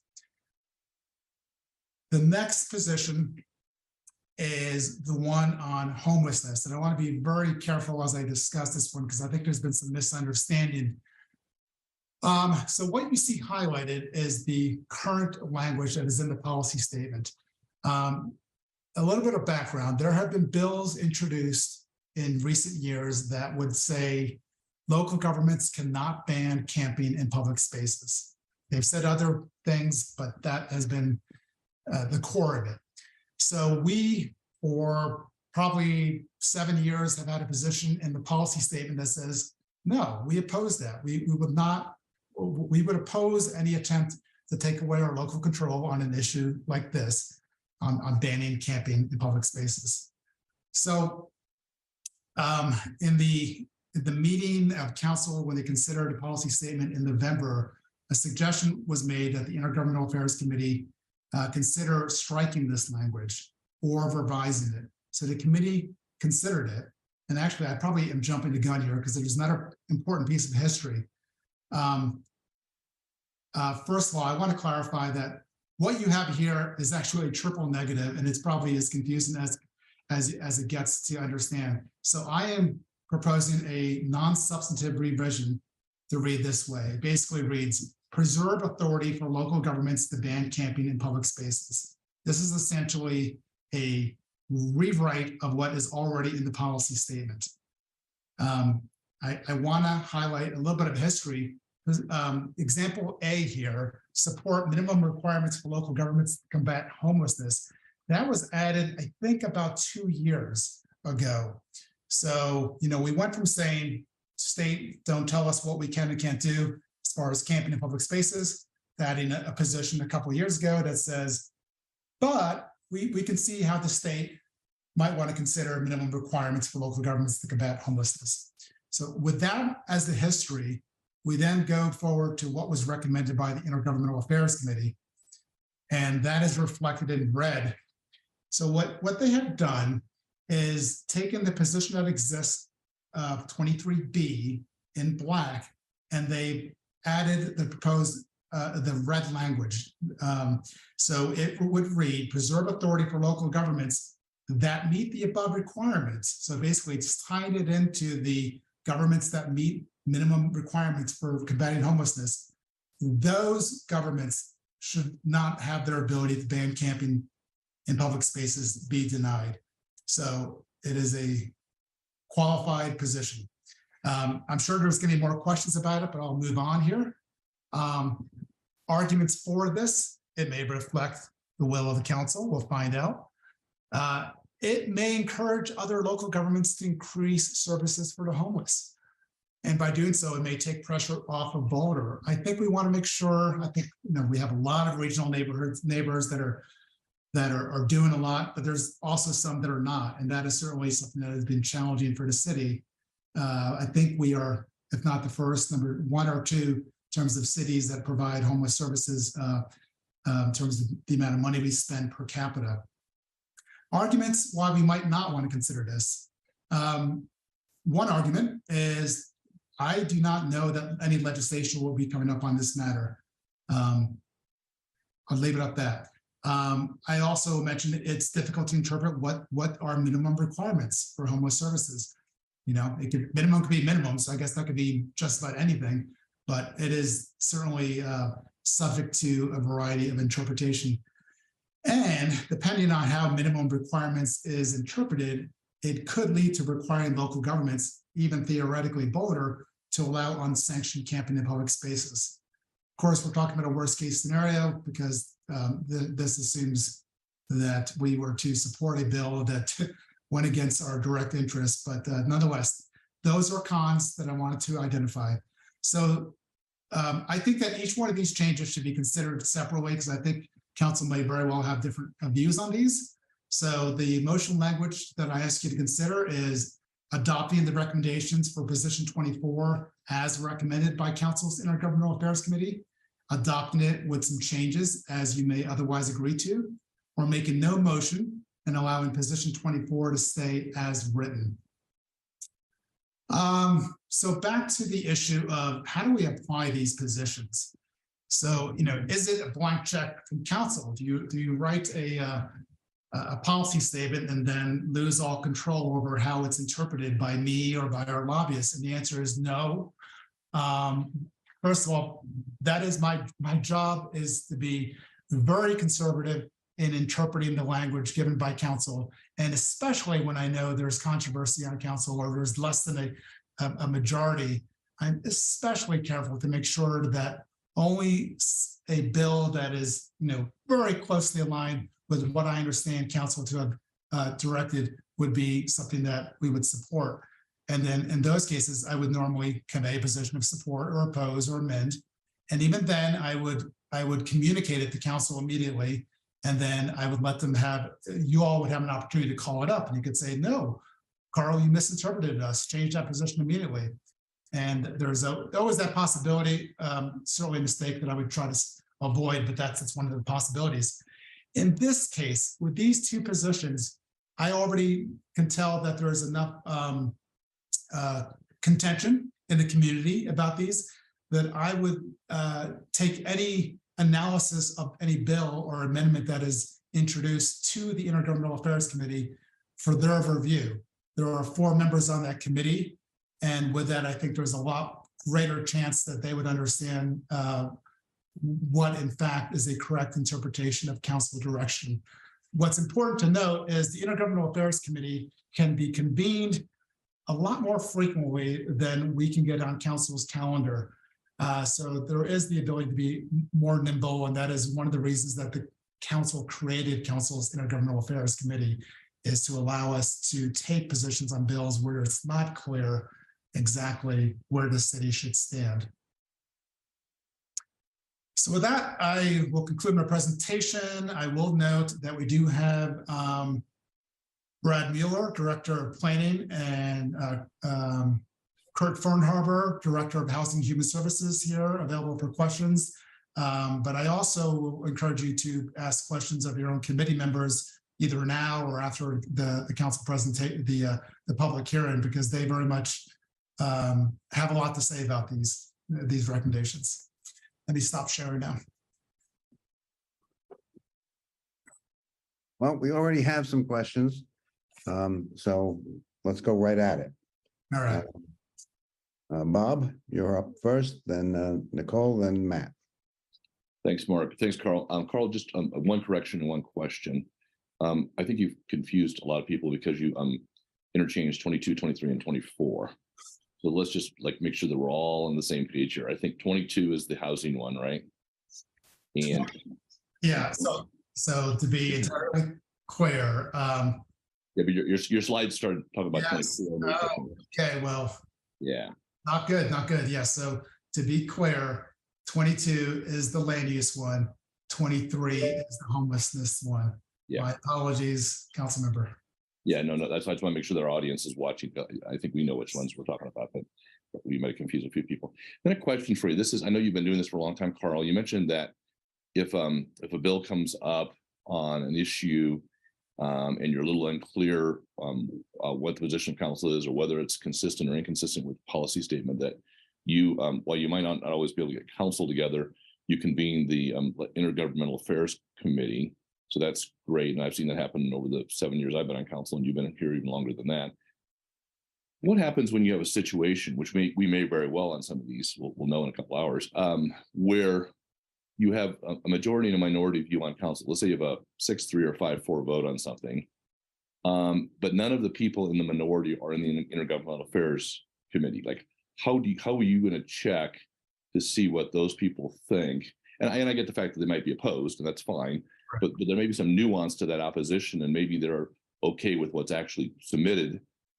How do you check in with those people who might be opposed? Because it probably doesn't help you or Will or Adam to do their jobs if we've got council members who are not on on board, and if you haven't gotten them up to speed. So how have you done that in the past?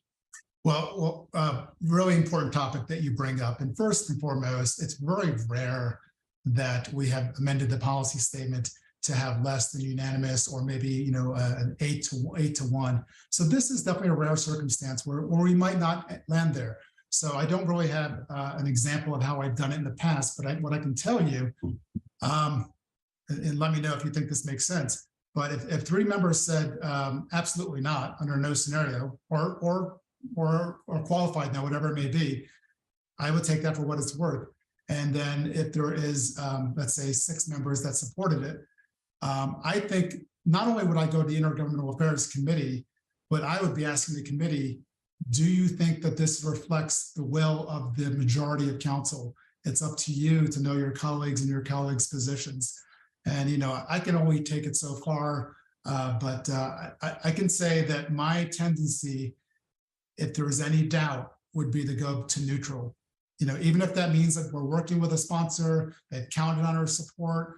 If they make a change that is one that really concerns me about whether it reflects the majority will of council, my tendency is to protect council's confidence in the process and to say we're going to remain neutral until and unless we have a chance to get better clarity. Can I clarify on that, Bob? Yeah. And Mayor Pro Tem, I was wondering the same thing, Bob, because I think that we had been intentional in making sure that this subcommittee did have diversity of political opinion, but then it shifted just a month and a half ago when we spun the wheel on committee assignments again.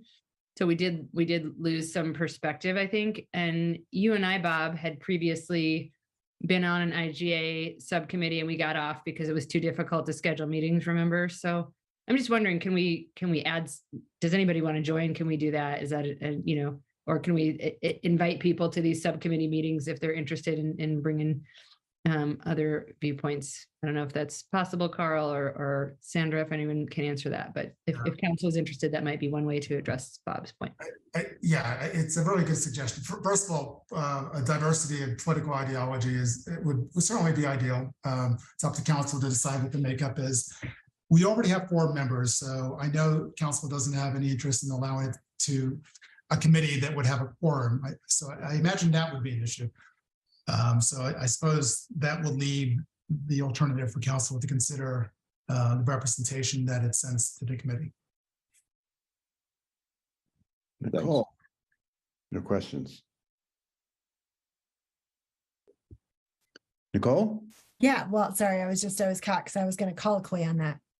And then I also have questions, but my colloquy is, Carl, I think what I heard you say before we kind of started down this path of questions was that, if it were something where you weren't quite sure, or the committee wasn't quite sure if it reflected the will of council, that you would check in and it would come back to council, right? To kind of get more of what is the majority will of council. It's not like the Intergovernmental Affairs Committee would just kind of make a decision and, you might be hesitant and be like, yeah, I don't know, guys. I'm not sure if that really reflects the will of council. I mean, it seems like there's already kind of a measure in place to protect that from, happening where one group in the Intergovernmental Affairs Committee would change everything that didn't necessarily reflect the will of council.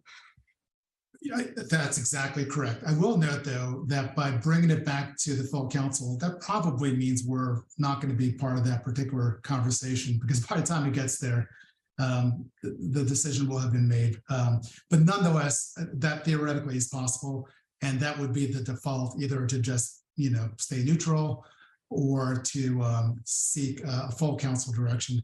But the whole program is designed, the whole principle of it is to be designed so that to allow us to move quickly. So that is what we would intend and try to do, but there's no guarantee that would be successful.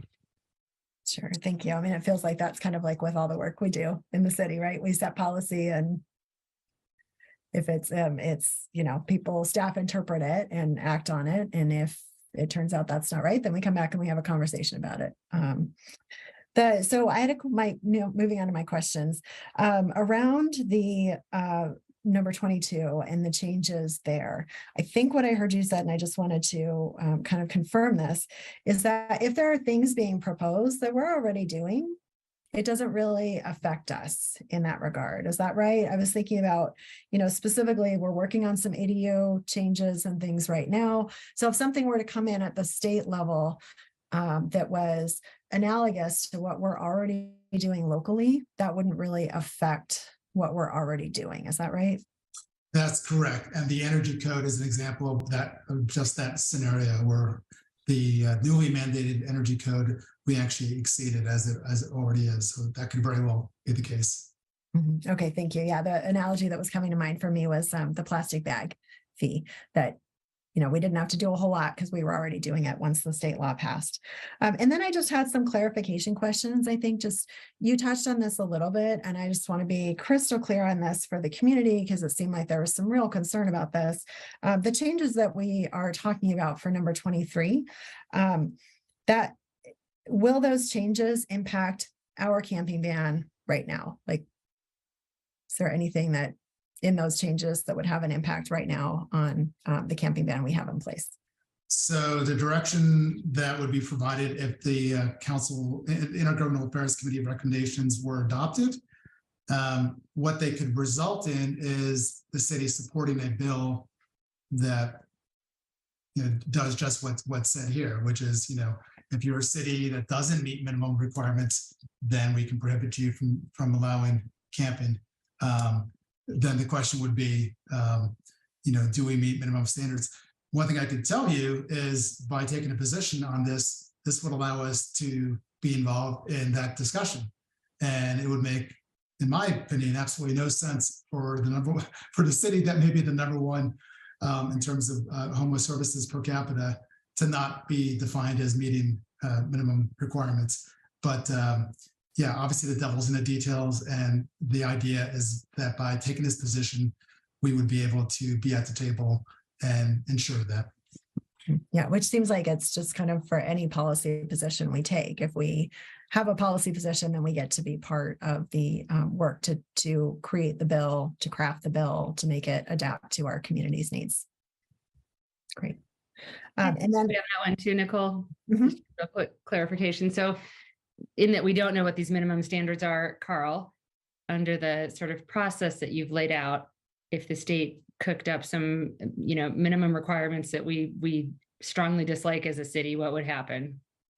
Like some proposal is made by the state legislature that says here, the minimum requirements to, that we seek in, after which you cannot enforce a camping ban. And they say, 4,000 square foot, homes for everyone, which we would disagree with on many levels, right? So we don't like it, whatever they're proposing. What would you do? Or what would become of it once it's proposed? I guess, again, I would turn to the Intergovernmental Affairs Committee, but even before doing so, I would already assume that if it's unreasonable minimum standards, I would check with our Kurt Fernhaber, for example, and say, what do you think about this? Is this reasonable to impose on cities throughout the state? And if there's any question about it being not reasonable, then I would, it's a good question. I think the question then becomes, do we go to neutral or do we go to oppose? I think we might go to oppose because we still have the fallback of protect local control unless it advances otherwise stated policies. So we're not set in stone, like by saying we would support something like this through this sort of, theoretical exercise. If something came forward, we're not at a point of no return. Is that right? Correct. Thank you. Thanks for letting me colloquy twice. Yeah, no worries, Rachel. That clarified one of my questions about the minimum requirement stuff too. And Carl, I just wanted to make sure as well. I think there were some folks in the community who seemed a little bit concerned that we were just rushing into this. This is something that we were talking about like last fall, and that the Intergovernmental Affairs Committee has kind of had on their radar for 3-4 months now, something like that. So I just wanted to check on that. See if my memory is correct. That is correct. The position on homelessness has been revisited pretty much at every single meeting We haven't necessarily made change. This is the first time we're proposing a change in a couple of years, but it's obviously been a hot button for council. So there's been a lot of change and a lot of conversation. Great. Thank you, Carl. Matt, Tara, Lauren. Thanks, Mark. And Carl, thanks for really clear discussion on what you do, how you do it, and certainly, you know, the process you go through with regards to these policy statements. So thank you for that. Nicole crushed really good questions. So thank you, Nicole, for doing that. You saved certainly some oxygen for me. But I did want to clarify sort of, and maybe it's just a rephrasing again, just for the community to hear, because sometimes hearing a thing 3 different ways helps some grasp it. There's some pedagogy to that. So it seems, as it's been sort of portrayed, if we are in opposition to something, we tend to be on the sidelines looking in as it formulates and goes down and goes through a process. But if we support, we tend to have a seat at the table in shaping it. Is that pretty standard? Like by supporting, we get to lean into these issues and shape them to meet our needs, versus opposing, we're kind of on the sidelines. Is that a pretty sort of standard way in which things tend to operate? Yeah, it's a good question. I think the analogy of talking about being on the sidelines, I think it puts us on a different team. At that point, we're not talking to the other team necessarily. We're not working with them. We're trying to beat them, which is very different than being invited onto the team and then trying to change the goals of this team, the strategy of the team. Yeah, that's helpful. Do you find in some past experience, have you found that we have greater success in reaching our goals when we're on the inner team trying to get something done, or on the out trying to just just beat it into submission? Yeah, and I think I know where you're getting at, and it's very much true that frankly, when one believes that a bill is going to pass anyway, that there is a majority that is likely to support it, it becomes tactically in your interest to say, if I want to have influence on it, I need to have either support if amended, something that indicates to that sponsor or the sponsors that you could be eventually of help to them. Also, the first question that is raised is, does this have legs? Does this have a chance? And I could say in the case of the land use bills, I think the answer is definitely yes. And so I think that the committee's recommendations would certainly make sense from that perspective of, if it's going to go forward, let's make sure that Boulder is at the table and has an opportunity to shape it. I appreciate that. Yeah, that was sort of my clarifying question. So thanks for that, Carl. And thanks, Nicole, for knocking those early ones out of the park. Tara? So talk about an inner team. I definitely don't.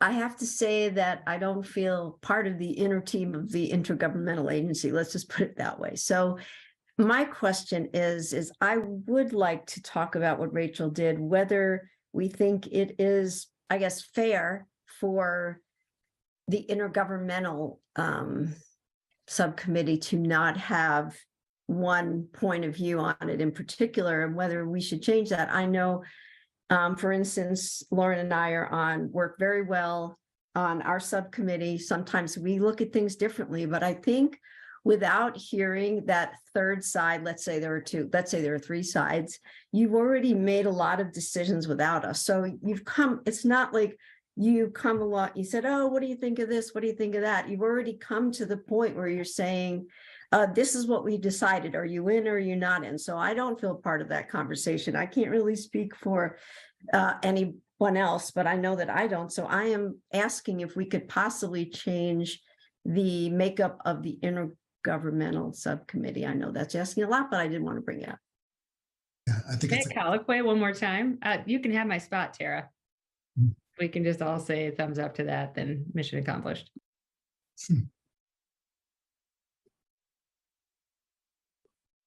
Let's take a straw poll. Thumbs up, down. If I may, and Sandra, I may have to put you on the spot just to. What are we asking? Just to make sure that there is a process for committee assignments.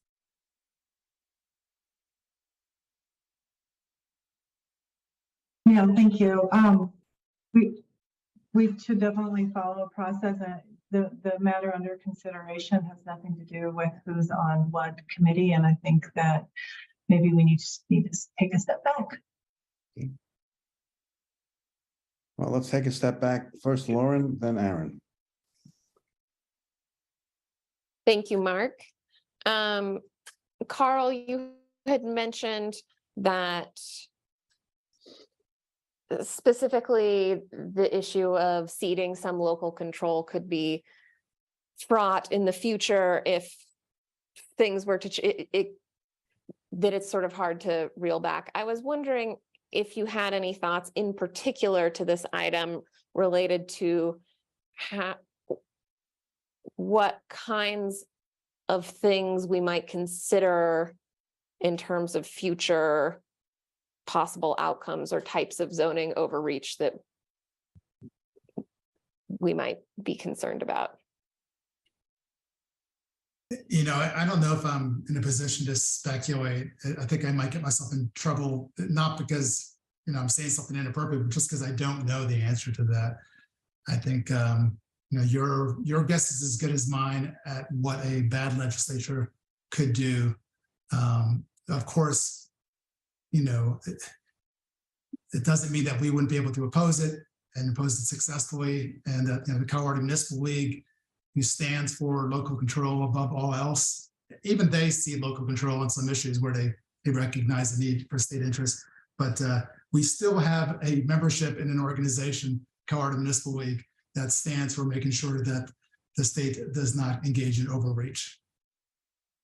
Thank you. Yeah, I guess, and I was just kind of thinking if there were things that weren't aligned with some of our other values, it doesn't mean that we would necessarily support them in other times going forward. Right. Okay. Yeah. Thank you. Mayor Brockett was there and now he is not. We'll grab him when he reappears. Junie, did you have a question?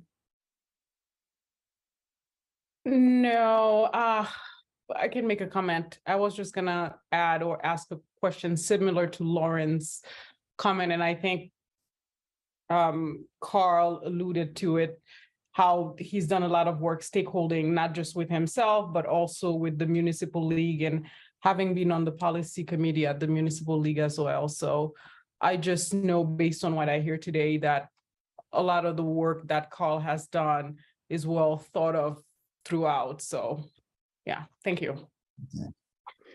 Seeing no further questions, I think the proper procedure, correct me if I'm wrong, is to do our public hearing and then come back for council comments and decision. That is correct, sir. Sarah, do you want to discuss the Sure, I'm happy to do that. Thank you. Good evening, Council. My name is Sarah Huntley. I'm the Director of Communication and Engagement, and I am supporting with public participation this evening. I believe we have 27 folks signed up in advance to testify on this item this evening. Want to just invite everybody to spend a few minutes with us talking about what our expectations and guidelines are for civic conversations in the city of Boulder. We've engaged with community members to co-create a vision that really supports productive, meaningful, and inclusive conversations. The vision is designed to support physical and emotional safety for all community members, staff, and council, as well as democracy and participation by people of all ages, identities, lived experiences, and political perspectives.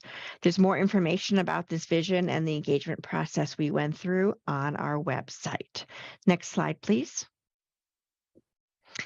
The following are examples of how this vision actually shows up in some of our rules of decorum. These rules will be upheld during this meeting tonight. All remarks and testimony shall be limited to matters related to city business. No participant shall make threats or use other forms of intimidation against any person. Obscenity, racial epithets, and other speech and behavior that disrupt or otherwise impede the ability to conduct the meeting tonight are prohibited. We do ask that participants sign up to speak using the name they're commonly known by, and individuals must display their whole name before being allowed to speak online. Several of you were able able to collaborate with you behind the scene, make sure your full name is displayed today. I appreciate that. Currently, only audio testimony is permitted online. We will toggle your ability to turn your mute button off when your name is called by Mayor Pro Tem Wallach tonight. We don't have any in-person participants, so I will go ahead and skip that part of the guidance. We know that there's lots of different viewpoints in the room tonight, and we look forward to a robust public hearing that upholds these guidelines. Thank you so much. Thank you, Sarah. The first three speakers are Tim Thomas, Ryan Harwood, and Rosemary Vivian. Mr. Thomas, you're up. Mayor Pro Tem Wallach, I don't see Mr. Thomas in the room. I will indicate that we do have one phone listener. And one of the challenges with Zoom is that I don't know who the phone listener is unless I give them an opportunity to unmute themselves and identify themselves. Would you object to my doing that with this phone listener just so we can determine if it's Mr. Thomas? Please do so. Good evening. I see somebody with a 720 area code phone number. Also, the next three numbers are 308. I have just toggled your ability to speak to us. You may have to press *6 to unmute yourself on your phone, but if you wouldn't mind giving us your name so we can determine where you fall on the list.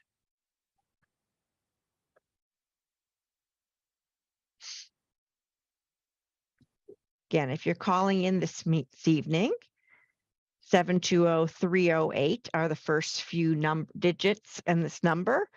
I've just given you the ability to unmute. You may have to press *6 on your telephone to speak to us, but we're trying to determine who this caller is so we can get you slotted on our list tonight. All right, we will have to come back to that individual. Hopefully it is Mr. Thomas. Ryan Harwood. Mr. Harwood is in the meeting. Hello, Council. I'm speaking to urge you to drop line 23B from the legislative agenda concerning homeless survival bans under the heading Fund and Protect the City's Ability to Reduce Homelessness. The proposed language implies that camping bans can have a positive or at least neutral impact on reducing homelessness, but this is contradicted by virtually all of the academic research on the subject. Here are a few studies of relevant peer-reviewed studies. In February 2020, the journal Social Problems published a study of homeless individuals in San Francisco titled Pervasive Penality: How the Criminalization of Poverty Perpetuates Homelessness. The study concluded that, quote, consistent punitive interactions with state officials rarely result in arrest, but do material and psychological harm. This process not only reproduces homelessness, but also deepens racial, gender, and health inequalities among the urban poor. A 2022 study in the journal SSM, Qualitative Research in Health, titled Harms of Encampment Abatements of the Health of Unhoused People, found that homeless sweeps used to enforce a camping ban in Santa Clara County, California, quote, undermined or directly harmed unhoused people's health, leading to serious health consequences. A 2022 study from researchers at the University of California, San Francisco, titled Health Impact of Street Sweeps from the Perspectives of Healthcare Providers, found that, quote, street sweeps may negatively impact health through two outcomes. The first outcome is material loss, including belongings and medical items. The second outcome is instability, including geographic displacement, community fragmentation, and loss to follow up. We know this all too well here in Boulder, having seen what happened to Jessica Aldama and her baby. I strongly urge you to strike the language about camping bans completely from the legislative agenda, as they have no place in any data-driven conversation Mr. about Harwood, your reducing time is up. homelessness. Thank you very much for your testimony. And for the others on the list, please be advised that it's a 2-minute comment period tonight. Mayor Pro Tem, I will just let you know that Tim Thomas has come into the room. Would you like us to go back to him, or do you want us to go through the list and then circle? Let us go back to Mr. Thomas.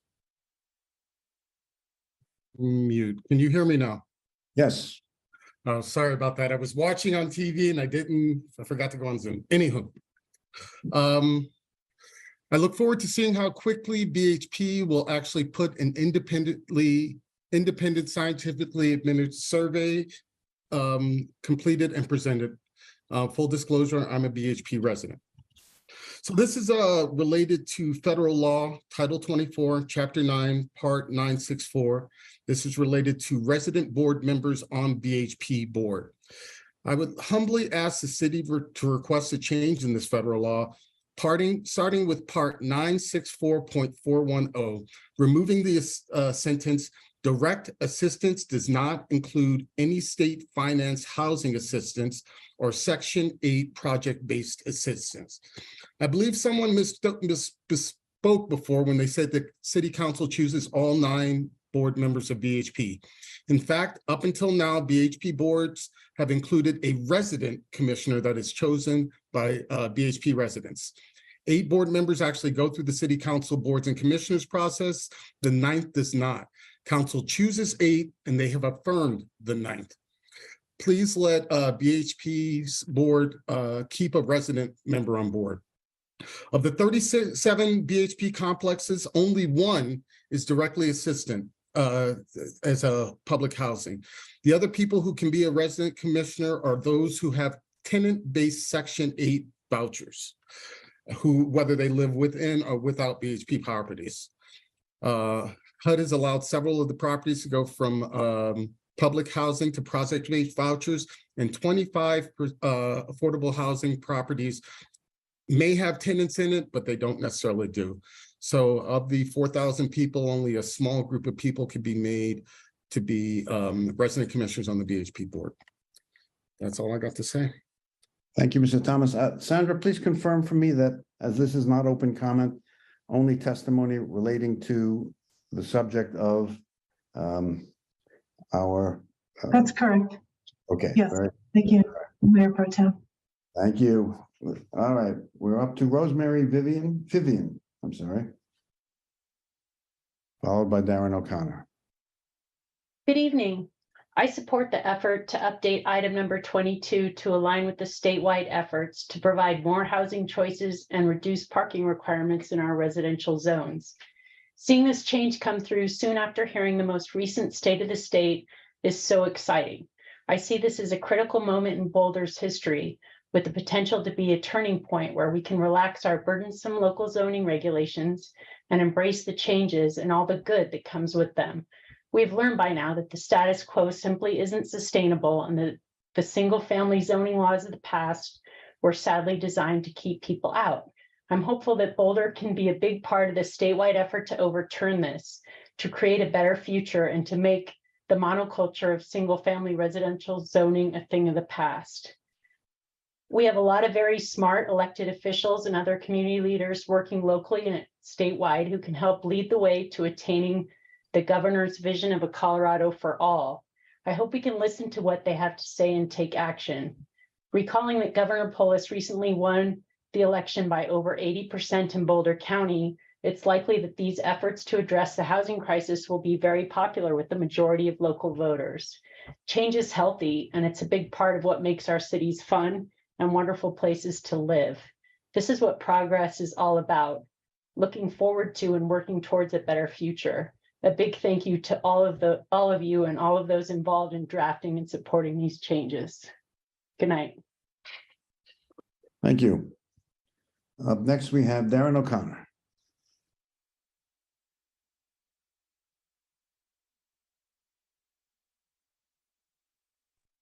There we go. I had to unmute. Can you hear me now? Yes, we can. All right. Good evening, council members. Darren O'Connor. I'm here to encourage you to eliminate item 23B, with which the city would lobby at the state level to allow cities who provide some minimum amount of basic homeless services to ban camping in public spaces.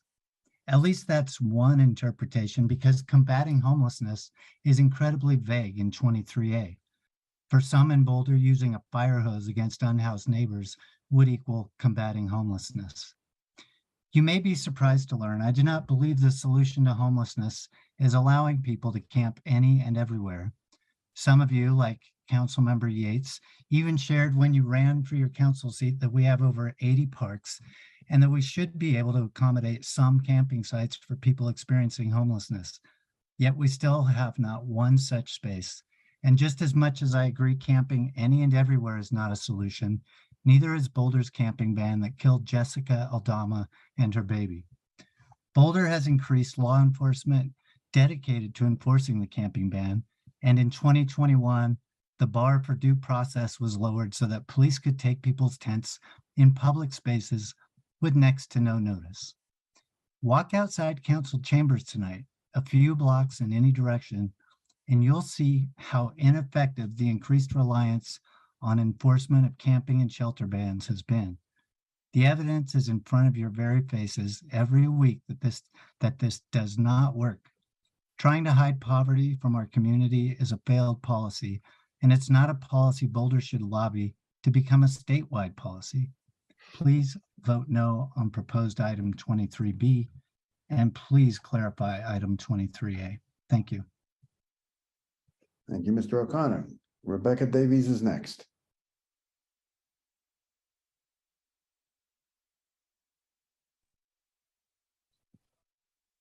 Hi, Council. My name is Rebecca Davies, and I'm a member of Boulder's Transportation Advisory Board. So I'm calling to thank you for these proposed revisions to the city's policy statement, specifically item number 22 related to land use change. I support this modification to the statement because it is not possible for Boulder to meet its transportation master plan objectives without changing its land use practices. As an example, objective number 8 is that 80% of the population will live in a walkable neighborhood by 2030. That number was 43% in 2019, so we have quite a big gap to cover. The transportation department can build sidewalks and safe crossings, but they can't make it easier for people to live closer to their job or the grocery store. Those are changes that depend on land use and housing that support walkable neighborhoods. And the transportation department just has very limited purview over land use. They don't even control parking. So given that, implementing this new policy statement would be an empowering statement from you, Council, to show that you're serious about our TMP objectives and serious about making the changes necessary to reach them by supporting potential state legislation, which frankly can move us faster than we'll be able to move on our own towards our intertwined transportation, land use, housing, and climate goals. It's also really important because not all trips that start in Boulder will end in Boulder. And if our neighboring cities aren't similarly committed to these kinds of reforms, then we will fall short of our mode shift goals. So to reiterate, it's not possible for Boulder to meet its transportation master plan objectives without these kinds of land use changes. So I encourage you to support this policy statement change, and also want to thank Carl for discussing the city's policy positions with TAB. Thank you. Next up is David Ensign. Good evening, City Council. I'm David Ensign, a resident of Boulder who joined the board of Better Boulder last month. Rosie Fivian and I wrote a commentary for publication in the Daily Camera titled Better Boulder Sees Opportunity, Cautionary Tales in Housing Strategy. The piece describes our enthusiasm in supporting regional and statewide approaches to addressing affordable housing and land use, and ideas around assuring public support for these approaches. It was very encouraging to see how much consensus there was in Better Boulder's diverse group in reacting to Governor Polis's State of the State address that challenges Colorado to step up and solve many of the housing-related issues we've identified over the years. The Daily Camera put this commentary up on their website earlier today, and I sent a link to you. So I hope you have a chance to read it, and I hope you find our thoughts useful. Better Boulder also supports the revision 22 to the city's policy statement under review. We're encouraged to see Boulder signing on promptly to support state housing policy efforts. In conjunction with the Better Boulder positions, there are a couple of observations I would like to offer as an individual. In my nonprofit work with Community Foundation of Boulder County, Out Boulder County, Modus Theater, and Boulder County AIDS Project, as well as my involvement with the city's Connector program, I have witnessed the intense challenges some of our most vulnerable community members face in solving their housing needs. People of color, LGBTQ+ community members, and those with low to moderate incomes are finding it increasingly difficult to live in Boulder. We owe it to these community members to take advantage of available tools to make Boulder more effective and inclusive. Finally, beyond the housing subject, I found it very useful to review the state legislative bill tracker. HB 23-1057, Amenities for All Genders in Public Buildings, is of great interest to many LGBTQ+ people and allies in Boulder, so I was glad to see that on the support list. There's some other great bills on the list, and I look forward to seeing more in the future. Thank you. Thank you. Next is Aidan Reed. Good evening, Council. My name is Aidan Reed. I'm here this evening to speak in opposition to proposed changes to number 23 in Boulder's policy statement on regional, state, and federal issues. I'm concerned that the language in section 23B is intentionally vague and allows for an imprecise interpretation of, quote, minimum requirements as outlined in 23A. Camping bans and sweeps do not prevent crime or homelessness. If we want a safer, more secure Boulder for all, getting people housed and access to the resources they need should be our priority, and camping bans, while superficially effective, do not do that. Camping bans effectively criminalize homelessness, creating an environment in which the only response is a punitive one that is insufficient for the scale of the crisis and the multi-pronged response it requires.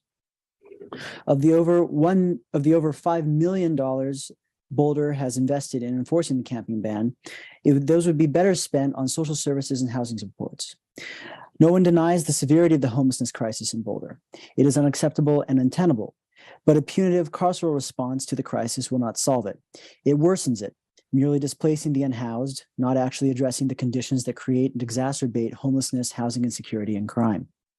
Instead, we should expand pathways to housing and services, and for those people who are incarcerated, we should seek to end the cycle of incarceration by sustained long-term supportive services as is feasible. I hope the Council will take this feedback into consideration. Thank you. Thank you. Our next speaker is Joylove Andrews.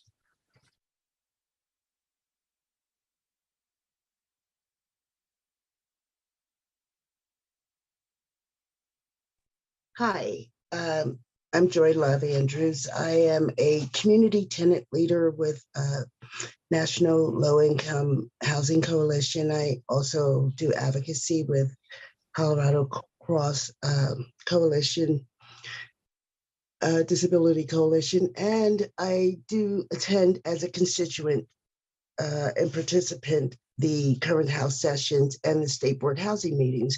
I'm doing a lot of advocacy for a lot of people on the housing issue and homelessness issue. The information that I need to relay is extremely emotionally sensitive, and I'd rather meet with counsel privately. And that's it. Okay, thank you. Micah James is next.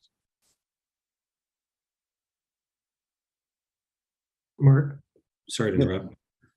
I was just wondering if I could just say to the last speaker that if perhaps you could send us in your email, your information, contact information via email, we could contact you directly and follow up on the thing that you just mentioned. So just invite you to do that.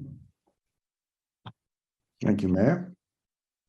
Mayor Pro Tem, I am not seeing Micah James in the meeting. Again, we still have a phone listener or a phone caller, but I don't know who that individual is. And next is Lisa Spaulding.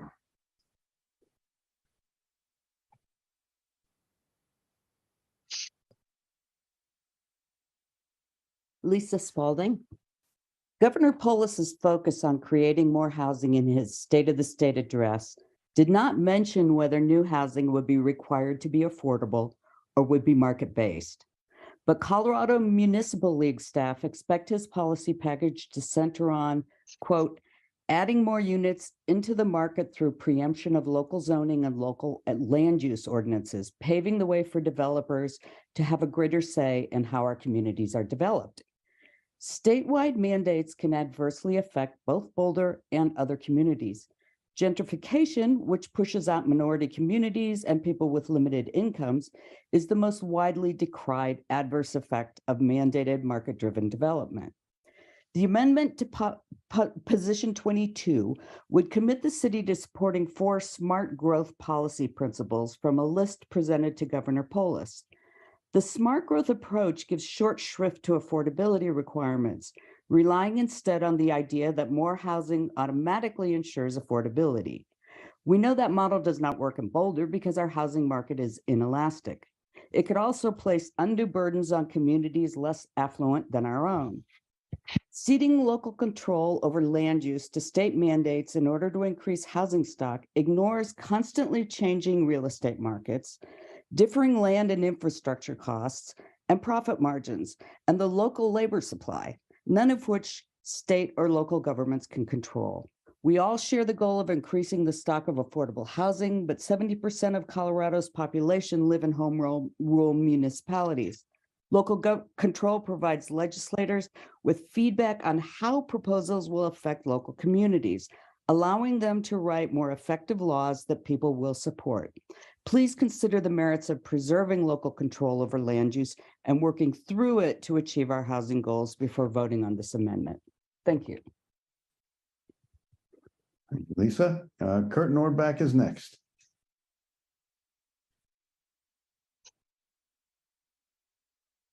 Hi, I'm Kurt Nordbeck.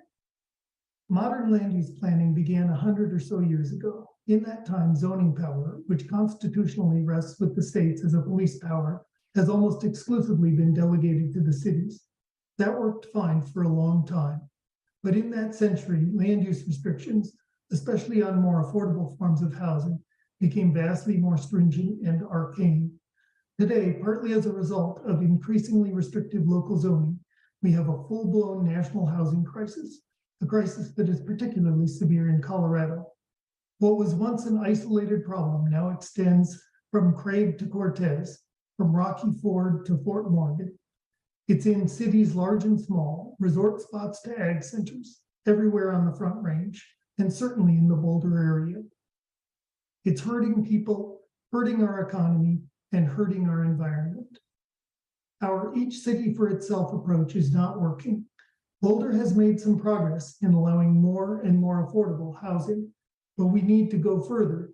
And crucially, we need other cities in the region and beyond to come along with us. Critics say we can't solve the housing crisis alone, and they're absolutely right. But if we work as the entire state, we can make great progress. We need statewide leadership so that we're all pulling in the same direction, all making a fair contribution to meeting the housing crisis. Sensible statewide reform that sets basic floors and uniform standards will provide that. That's why I urge you to support the changes to the city's policy statement number 22 as recommended by the Intergovernmental Affairs Committee.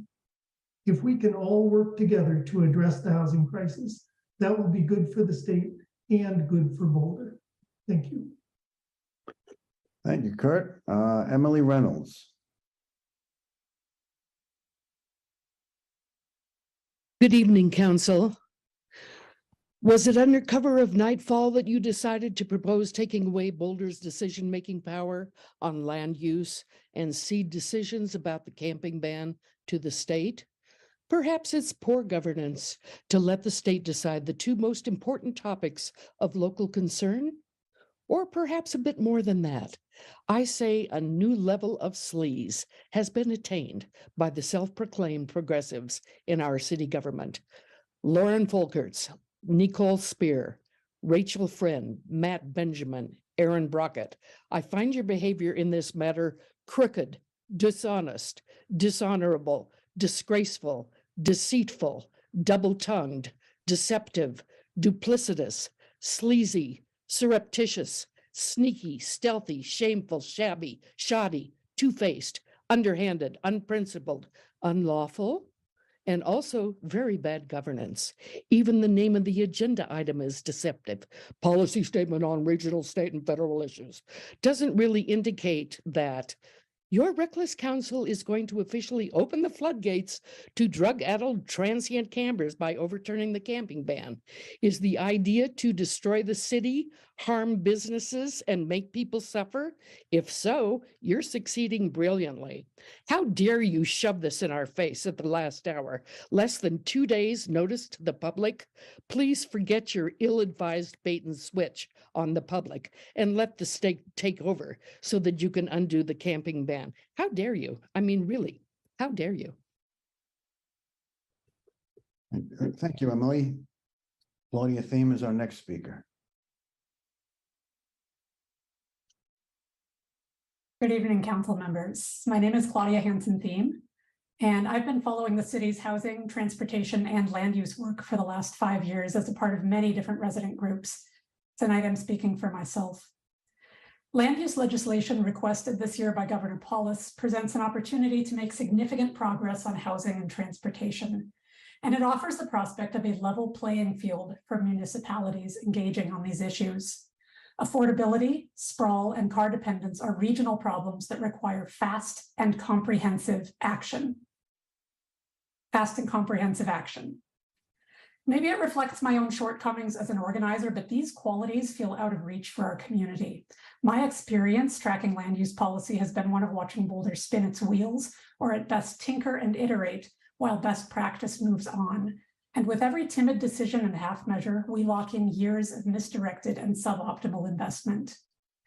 The changes proposed to position 22 of the city's policy statement would position Boulder where it should be as a leader in climate and equity-driven solutions to our regional housing and transportation crises.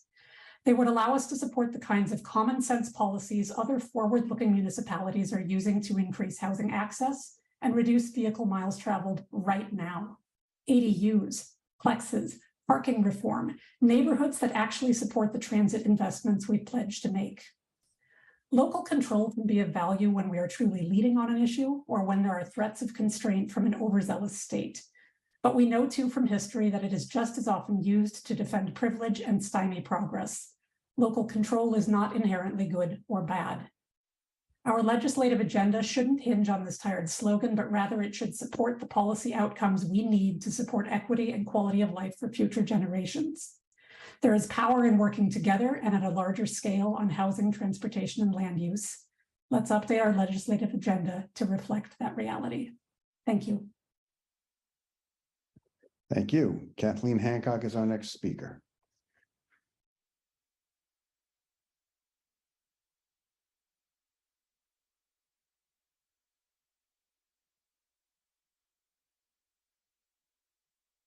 Kathleen?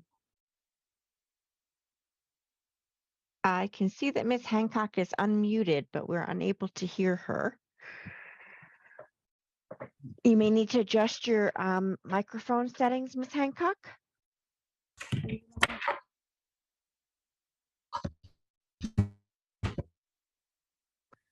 So we're hearing a little bit of scratchiness, and your microphone is looking like it's trying to work, but we can't hear you at the moment. Can you hear me now? We can. Okay, great. Hold on 1 second. Need to make a little adjustment. Okay, I'm ready then. My name is Kathleen Hancock. At its heart, this measure is about our city council wanting to delegate their lawmaking responsibility to the state. Delegating decision-making authority is deeply problematic for several reasons. People who are not elected by us will make decisions for us. We might agree with overall goals, but not policy specifics. The devil is in the detail. How long will this delegation last? Can we withdraw it later? Under what circumstances? What other local decision-making will the state come for next? Are you binding the next city council to policies they may or may not support? Legislatures change, we might like them now. What about next time? There's also the issue of process. One of the key pillars of social justice is procedure, making sure all can contribute in thoughtful ways. This item went suddenly from a study session to a public hearing. Some of us jumped quickly, trying to understand what is at stake, but most Boulderites are unaware.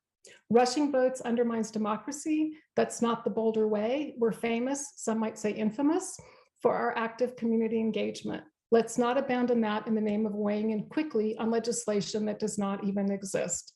The comment that these issues are no surprise misses the point. That these issues have long been discussed is not the same as putting them forward in a completed statement. My ask, do not vote tonight. Wait for specific legislation you can assess. Start educating the voters on what's at stake with the statement. Gather feedback in a more reasoned way from the larger community. Also, Mr. Castillo, thank you for correcting those triple negatives. The professor in me is happy with that change. Thank you. Thank you. Eric Budd is next. Hi, City Council. Eric Budd. I live in Boulder. Thanks for covering this important issue of statewide housing legislation tonight. One thing I wanted to notice is just how important statewide housing legislation has been really across the country, but largely the West Coast has really forged the way on this. What we're seeing are in places with Democratic supermajorities, which Colorado is bordering on one now. Places like California and Oregon, Washington have really made giant progress with housing in states that really has stagnated for decades. We all know that we don't want to become California, and as Boulder, we don't want to become Palo Alto because of just the total unreachability of access to housing for average people. And I think it's really so important that council is taking this up and taking steps, because as we saw at the beginning of this meeting, we have great organizations in the city like Boulder Housing Partners that are doing incredible work. But we know as one city alone, we cannot possibly meet the housing needs of the whole state. And it's finally reached a point that we need statewide action. And I'm really thankful for Governor Polis for taking this up and pushing forward this housing plan. And we don't know the exact details, but I think what you all proposed is the right framework. So thank you for council supporting this. And I really think it's important to note that we have a strong Democratic majority in the state under the Democratic governor. And those on council who oppose statewide action on housing and other Democratic priorities, you're simply not acting as Democrats. And we'll make sure the electorate knows when you all run for re-election. Thank you. Thank you. Next speaker is Martha Roskowski. Hi, City Council. Martha Roskowski, Boulder resident, mostly off and on since 1977, so a long time. I want to thank you for this. I want to speak to item 22 today. And thanks for putting this on the agenda. One of my roles as a consultant currently is working with a broad coalition of environmental justice and housing groups that are focused on this statewide land use reform bill. We are hoping to see a bill move forward that supports affordable housing, that addresses anti-displacement, that addresses gentrification. So to a previous speaker, that is part of the consideration, is how can we do this in a really good way? I want to reinforce Carl's suggestion that Boulder should be at the table. We need cities at the table that get this, that can help to craft this legislation in ways that address our statewide housing crisis with regional and statewide solutions, but also that work for individual cities. This is complex stuff.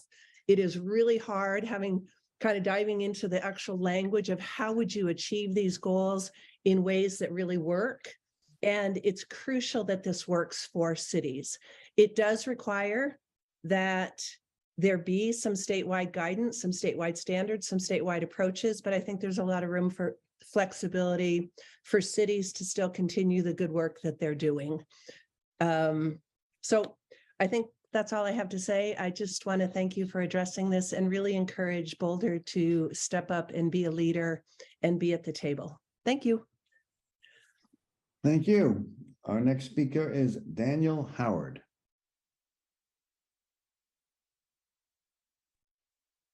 Hello, this is Daniel Howard. I live in the West Arapahoe neighborhood of Boulder. I also I'm speaking on behalf of YIMBY Action Organization.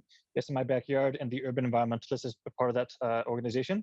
I am in support of Proposition 22 and partnering with the state and ceding some amount of control a meaningful amount of control towards the state and organizing efforts statewide and region-wide towards helping cities work with each other towards addressing housing affordability and other land use matters that can interact not only with the affordability crisis, but as well as environmental issues as already relayed within the Boulder Comprehensive Plan document.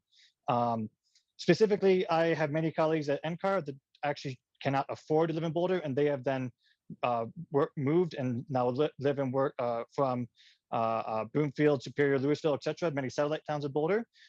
This has basically taken place because of the exasperated housing costs within Boulder County and Boulder City itself, where they might prefer to stay living perhaps near NCAR itself.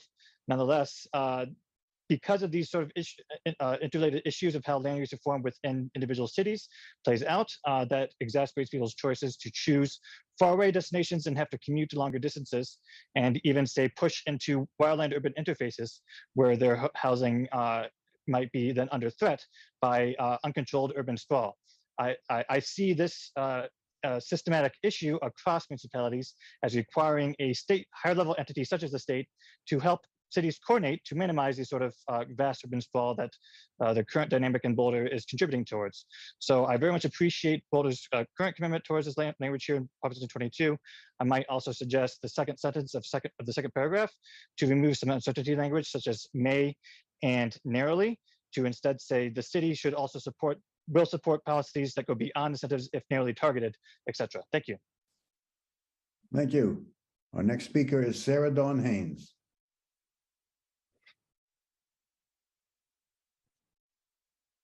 Hi, good evening, City Council. This is Sarah Dawn. I am speaking as the chair of the Sierra Club Indian Peaks Group, and we are in support of the pro-housing legislative priorities.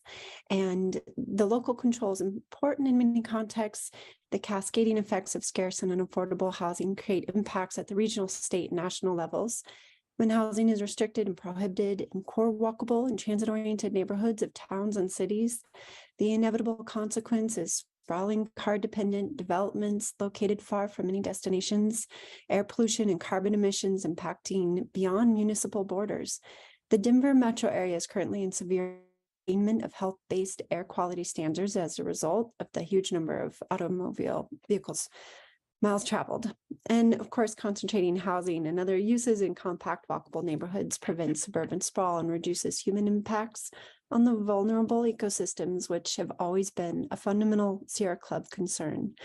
For these reasons, we support item 22 of the city's policy statement, A through D, and the Sierra Club supports these goals and urges to support required minimal municipal housing production in zone density along transit corridors, as other places have already done, and removing all minimum parking requirements, as over 200 cities have already done.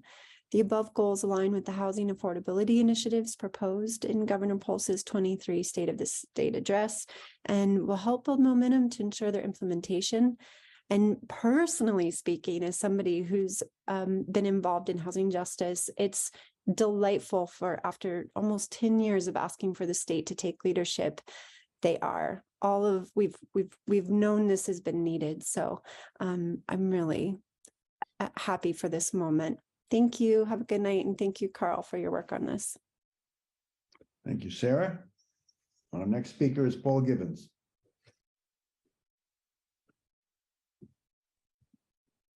Thank you, Council. I wanted to say a few things in support of item 22.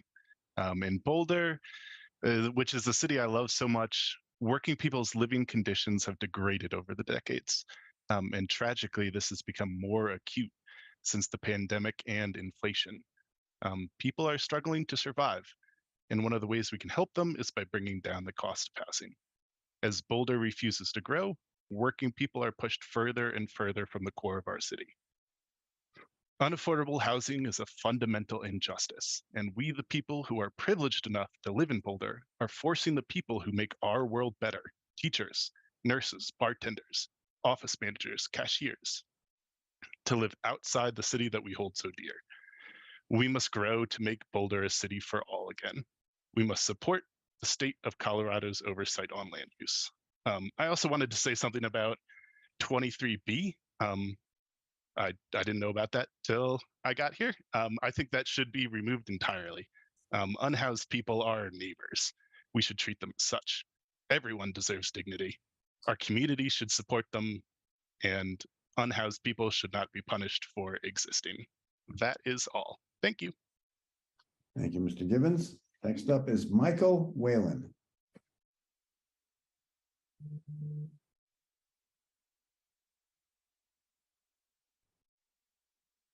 Hello. For policy 22, as a whole, we don't need to cede power to the state on managing our own city. Camping bans are effective at dissuading more out-of-state vagrants from gathering in our city. We already carry too much of the national burden just for being a small city of 100,000. On the issue of rent control, it doesn't really work well. You can look at New York City and data in upstate New York and more recent legislation.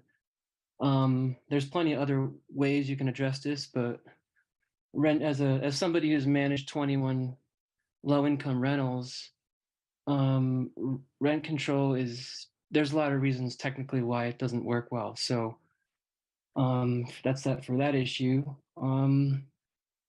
As far as photo speed control, at a time when distracted driving has overtaken speed as a cause of accidents, I think this is sort of out of line with what's actually happening on the road. And also, the advocacy groups that are pushing this are receiving money from the corporations that are installing and providing services. So there's a lot of kickbacks coming back to them. So, as far as dealing with accidents, speed is not the main issue. If you drive around Boulder, you can see when you compare to other cities. I drive around the country all the time, and Boulder is definitely does not have issues with speed.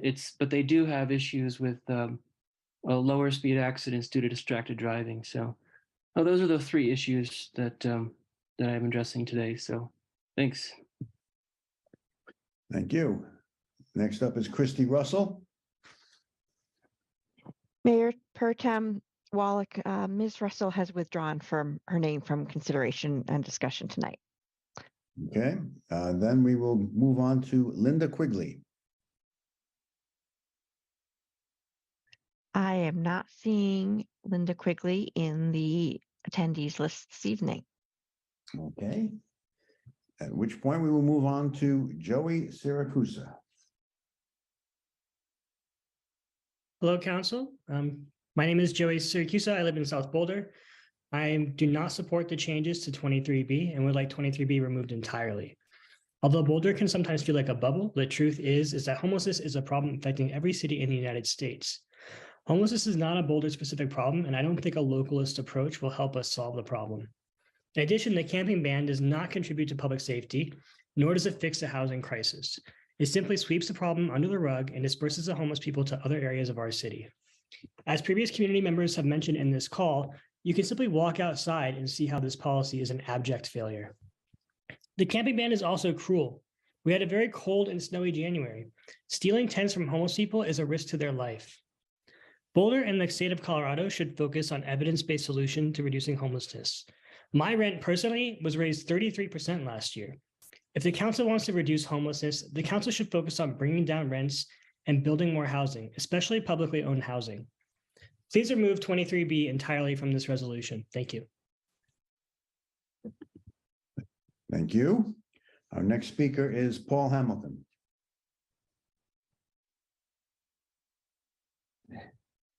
Good evening, City Council and Mayor Pro Tem. I'm Paul Hamilton. I'm a CU graduate, environmental engineer, Colorado professional engineer. I volunteer 40 to 60 hours a month working with the homeless. My observations are Boulder is a home rule municipality. To me, that means local control and minimum state intervention. Earlier, we heard about the success of BHP, a local initiative.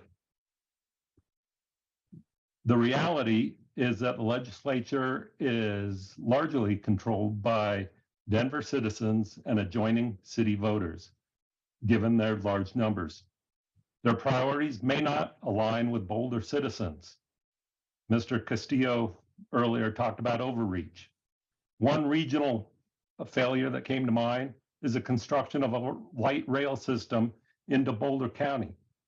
We paid taxes for many years. It never happened. Other priorities took precedent. Boulder should clearly work with others on issues concerning zoning, housing, land use, and transportation, but not give away control. City Council and manager, please do not abdicate your responsibilities to the Colorado legislature. Thank you. Thank you. Our next speaker is Chase Cromwell. Good evening, Council. I'm Chase Cromwell, a junior at CU Boulder, Legislative Affairs Director in our student government. A quick thanks to Mayor Brockett for his transit advocacy right now in DC, on your way back to Boulder. As students and student leaders, we urge you to continue taking bold action to increase housing access at the state level. It's clear that the state plans to take action in this session, and it's crucial for the health of Boulder and Boulder's local government that we're involved in those conversations. Limited access to housing is a gigantic economic and climate issue. Workers, students, economic drivers, and our community neighbors are being forced into impossible rents and priced into neighboring cities. The rise of commuting for work and for school is quickly becoming an existential threat to our climate agenda. If we love Boulder so much, why are we so committed to keeping it hard for people to live here? This is not about delegating responsibilities to the state legislature. It's about making sure the local, state and local governments are all at the table and creating the best results for our community. Boulder cannot solve issues without the state. The state cannot solve anything without the city. For these reasons, we urge you to support the proposed changes to item 22. Thank you. Thank you. Next is Elaine Dannemiller. I am not seeing Ms. Dana Miller in the meeting this evening. All right. Then our final speaker is Quentin Fellows. Good evening, Council, and thank you for having us here tonight. My name is Quinn, and I'm a senior at CU Boulder. I'm here tonight to express my support for the proposed changes to item 22. The housing crisis in Colorado is not limited to Boulder, though we have felt its effects particularly acutely. We know that restrictive zoning practices are among the greatest contributors to the challenges that exist in the Boulder housing market today. As the negative impacts of these policies felt by Coloradans continue to increase, so will the calls for change. Put simply, this is not a topic that can be perpetually ignored. Sooner or later, we will have to recognize that restricting our community's ability to meet the demand for housing has become an impediment to Boulder's future as a livable city. If the state government is prepared to take bold action to address this issue, we should ensure that our local leaders are fully prepared and able to participate in the process. Thank you. You're welcome. All right. With that, we're going to return this matter to council. There are two people who I want to give some immediate priority to, and the first is Junie. Thank you, Mayor Pro Tem Brockett, and also thank you to my council member friend for ceding her position to me. I just wanted to make clear, as of this right now, I would like to recuse myself from the rest of this meeting, not because of a conflict of interest, but out of an abundance of caution to avoid any appearance of impropriety. As you know, I'm a state legislature and you're voting on the legislative agenda. So I want to just be clear and also, step aside just to ensure that community members don't think there is a conflict with my vote tonight. So, and I hope council will make the right decision for the community. Thank you. Thank you, Junie. Next is Rachel. You had a quick comment for us? Thanks, Mark. And thanks, Junie. I don't know that I deserved any credit there, but thank you. So I just wanted to make a pitch. Obviously, a large part of our job is listening to our constituents and our community, and we can't always please everyone. Like on number 22, it's clearly split, and we're going to make a decision, and not everyone's going to be happy. But on 23, which is my proposed language for 23B, I think 0 people from the community supported that. Like for different reasons, we got objections. So I want to make a recommendation that we dispense with that and send it back to the subcommittee without that as an option and have them bring it back, because I think if we're listening, there's no support for that, and I don't think the subcommittee will have considered that piece without that suggestion. And there's no pending legislation coming down the pike that we're in a hurry the way we are on 22. So that maybe you could straw poll if there's any support for that. Thank you, Mayor Pro Tem. Okay, shall we take that straw poll? All in favor?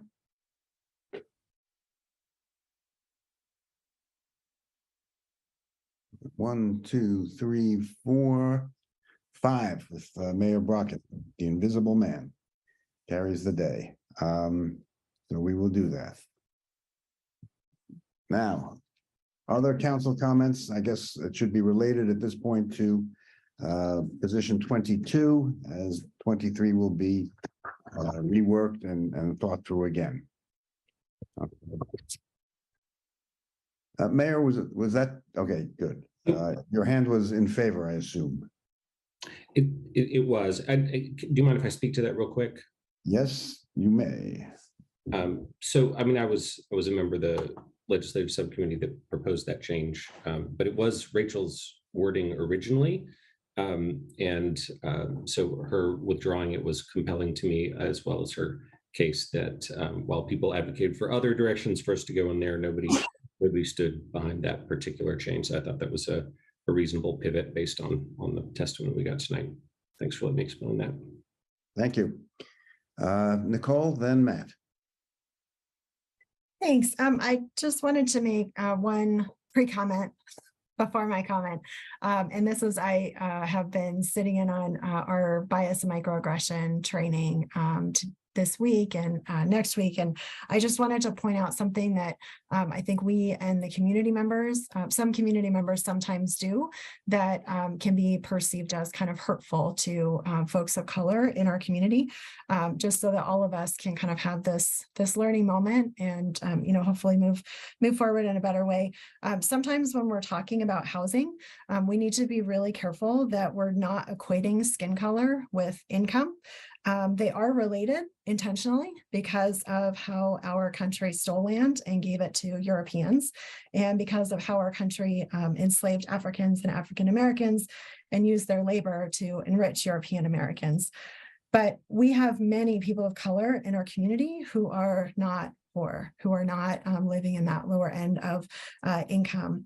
And I think every time that we equate skin color with income, we are inadvertently erasing a lot of those folks in our community. So I would just like to caution us and invite us to think about this as we're talking about housing, especially as it relates to equity, just to be mindful of this bias that we have and the way that it can affect BIPOC members in our community when our bias shows. So that just an invitation to us all to think about this as we're having these conversations, and that I hope folks in our community will also be receptive to that information. So having said that, thank you for giving me a moment to do my pre-comment and calling in, as I've learned from the training. So I am in support of the changes to item 22. This afternoon, I had a chance to see the movie, This Is Not Who We Are. It's a really important assessment of our past and our present and what got us here. And I think that was my 4th time seeing it. And each time I get something new out of it. This afternoon, while I was watching it, I was reminded that when we know better, we can and we should do better. And our housing policies over the years have really made us an exclusive community for mostly wealthy people. This is even since we were established in 1859 as a city where people had to pay $1,000 per lot. I was curious, so I looked up what that was in 2023 dollars. $3.6 million would be the 2023 equivalent. So we're not quite there yet, but as some of the speakers mentioned, we are excluding a lot of folks and have continued to do so with land use policies over the last 50 or 60 years. Workers, families with school-age children, retirees. Those are the ones that I'm hearing from a lot these days. And whatever our intention was, we know where we are in 2023. So the question is, where do we go from here, knowing that our housing policies that we and other communities have implemented have created so much exclusion and hardship for so many?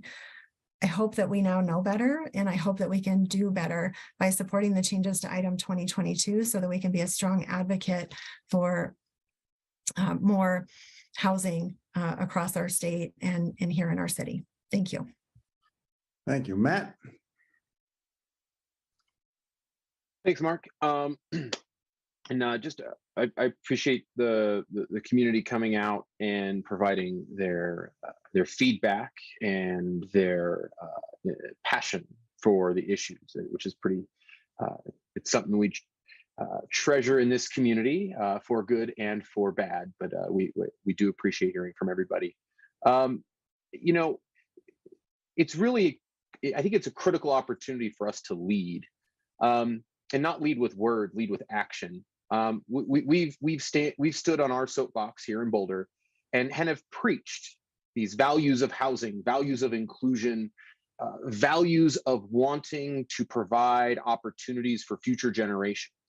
And we're trying here, but there's a futility in some of this effort, meaning it can only go so far unless our sister communities in the Front Range embark on a similar evolution to want to provide those opportunities for future generations. We can't do that for them. And really, we need the state to step up. And I really commend the governor really taking a bold action here to say, hey, we need to figure this out. And we need to think about transit, land use, zoning, all together. And we need to hear that. We've been preaching it. So here, when we have the governor actually aligning with what our values are here locally, we got to seize that opportunity to sit at that table and help shape that policy in a way that benefits us and other communities while minimizing the damage it might cause. So I think we really need to lean into that. What I also feel is there's an important opportunity here to gain some leverage. We've talked about wanting to support rent control, which would be giving us more local control. Well, we might be ceding some of it as well with regards to land use and zoning. And by supporting the governor here, we might actually have an opportunity to also soften some of those positions with regards to any resistance for rent control. So these are holistically all part of the same package of how do we provide a suite, a spectrum, and a greater diversity of housing and opportunities for people now and into the future. And I think this is a great chance for us to lead. And it's not accurate to say Denver runs the show. As I complimented BHP earlier, BHP is not the only group in Boulder that punches above the weight. The city of Boulder punches above its weight with regards to advocacy at the state level. And we need to leverage that and continue to use that to do what's best for our community, but also what's best for things that are holistically Front Range, regional, state, and national issues, especially around land use and zoning. So I hope we can get support around that and empower Carl, Adam, and Will to take that to the State House and get this job done. And when we get specifics, come back and then we can talk about the details of a bill. Thank you. Mayor Brockett, and then Tara. Yeah, well, I want to agree with the things that my colleagues Nicole and Matt said. I thought both of those were very well said and spoken. I agree with those points.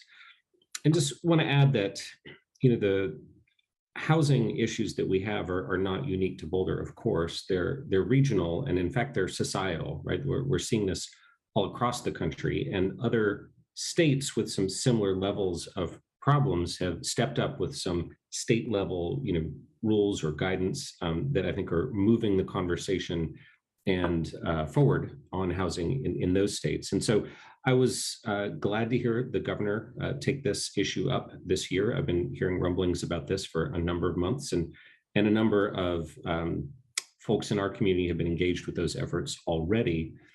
And many of them in the environmental community. So for example, the local nonprofit SWEEP, the Southwest Energy Efficiency Project, is involved in these discussions and negotiations coming from an environmental perspective. And I want to assure speakers who are concerned about equity that I know that that is also part of the conversation as well. So I know that anti-displacement and anti-gentrification efforts are being considered as part of this, what I'm sure will be a suite of bills as well. And so there are a lot of these conversations going on that could go in a lot of different directions. And I think by passing this policy change, this gives us a seat at the table where we can help guide those discussions in ways that are compatible with Boulder's values, right? So that as we were talking about earlier, Carl, as you spoke, that if we take an opposed position, then we're just fighting and end of story. But we do have an ability to have a prominent seat at the table for these discussions. And we put guardrails into the language. For example, talking about any changes that we might support would need to be in alignment with the comprehensive plan, which is the summation of the city's goals about development and housing and everything else in our community. So I think we only have authorization to support something that broadly goes along with the goals and values and visions of the city of Boulder. And so by taking this position, it can be a leadership position, and we can help steer the trajectory of this discussion in ways that particularly align with Boulder's values. And if this is successful, which it may well be, and certainly bills are coming and they may well get passed, and if we're able to be influential and make sure that those bills do kind of move in the direction that is in accordance with Boulder's values, we can make a difference for our own community, but also for the entire state on an issue that is fundamentally goes well beyond our city borders as a regional societal problem. So I really appreciate the work folks have done on this. Carl, I know you worked really hard on this in collaboration with our lobbyists and our various other team members, internal and external. And I think we struck a good balance here. And I think this will be a really important discussion that we can play a leadership role on. So thanks so much for considering it. Tara?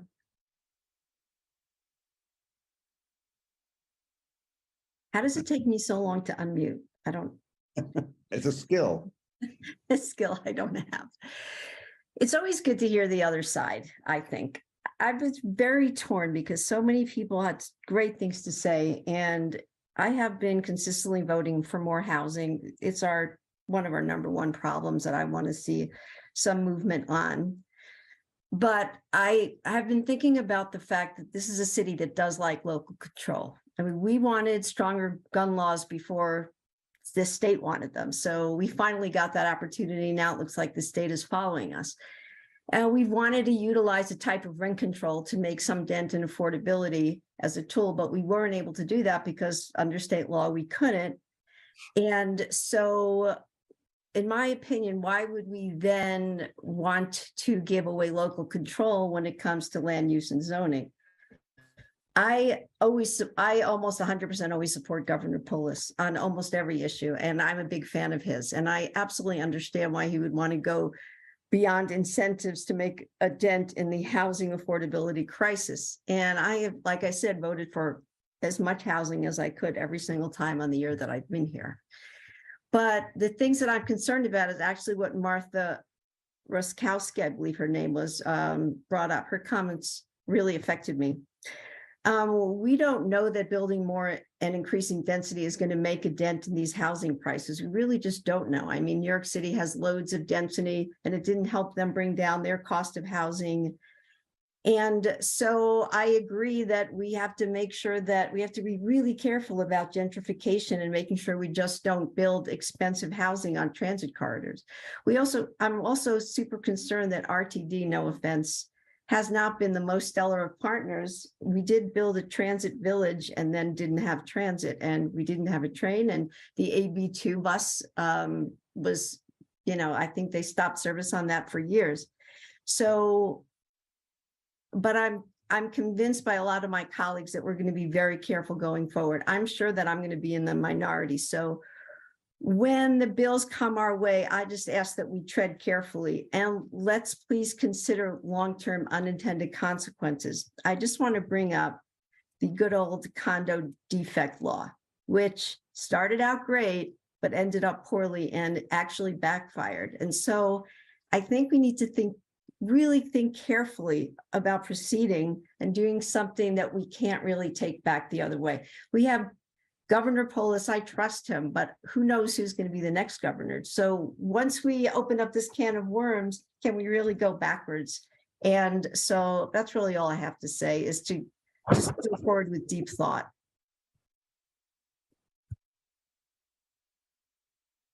Okay, Lauren? Thank you, Mark. I'm going to echo what a number of other people have already said. Boulder is not an island. What we do in terms of our housing and zoning rules affects communities around us, as do their rules affect ours. I don't take lightly the idea of ceding any of our home rule authority, but in this case, I do believe that this is a regional issue, and that in order for it to be effectively addressed, I mean, as Aaron mentioned, it's larger than regional, but sort of we need to be taking a bigger bite out of this. And so a regional solution is appropriate in this case. Thank you. I'm going to go next, and then Rachel. I have a lot of problems. Carl, can you tell me when this was first made available to the public? Are you referring to the recommendation made by the committee? Yeah, the language that we're looking at. So that was first made available to the public on Sunday evening when I sent an email through hotline. I am extremely troubled that we think that we have fulfilled our obligation for the community to weigh in on this with a 4-day turnaround time. To me, that's just absurd. Okay. The community may like it, they may not like it, but they haven't had any kind of real opportunity to weigh in. And that it's troubling to me, and I would hope it would be troubling to you. The effect of this language is saying to Governor Polis, we're with you. Now tell us what we're with. And we don't have any bills that are specific that we are agreeing to. It's simply a concept. And, I find it a little bit problematic that we stumped for local control of rent control, local control of pesticides, and now we'd like to give some local control away. I don't know why that's not anomalous. And expressing general support for what's coming down the road, I think is fine. But committing to giving away local control in advance, to me, is not fine. I believe that some version of Section 22 will and should pass. But I will tell you, and Carl, I love you, so do not take offense. The version is as badly drafted and unclear as anything I've looked at in a long time. There's got to be a way of being a little clearer in our concepts and in our articulation than this document. It's on the one hand, on the other hand, it's, we cherish our local control, but we can get behind this or that. As I said, I think something along these lines is doable and should be done. But for this to represent our policy of support, to me it's relatively incoherent. The community has had no time to look at it, and this is, to me, ready, fire, aim governance. It is not the way governance is supposed to occur. And we're doing a disservice to the community by saying, hey, you had 3 days to look at it. What's your problem? So I would want to see this not killed, but redone in a way that provides clarity and deals with the issues that we're dealing with here in a much more coherent way. This is, let's just get it out there and jump into the process. I think there are plenty of ways of getting into the process and expressing our general support for what's coming down the road without doing it in this fashion. And let me make one comment keyed off of Tara's comment. there is no city in America that has built its way to affordability. It's not been in Boston. It's not been in San Francisco. It's not happened in Los Angeles. It's not nowhere. So don't assume that because we build 400 units in East Boulder that they're going to suddenly be affordable. And if anybody actually believes in the concept of trickle-down economics with respect to housing, I'd love to have a conversation with you, because that's not happened anywhere either.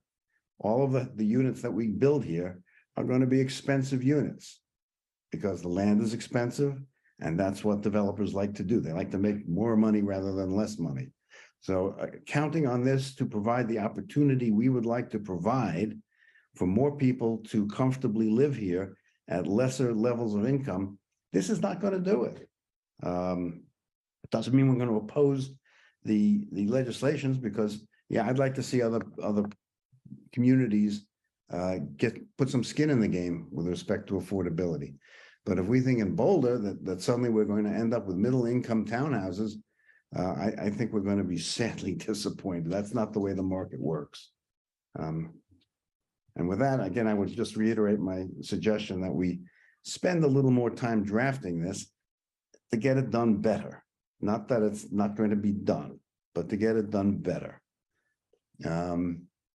Rachel, you're next. Thank you, Mayor Pro Tem Wallach, and agree to disagree in general with your comments there.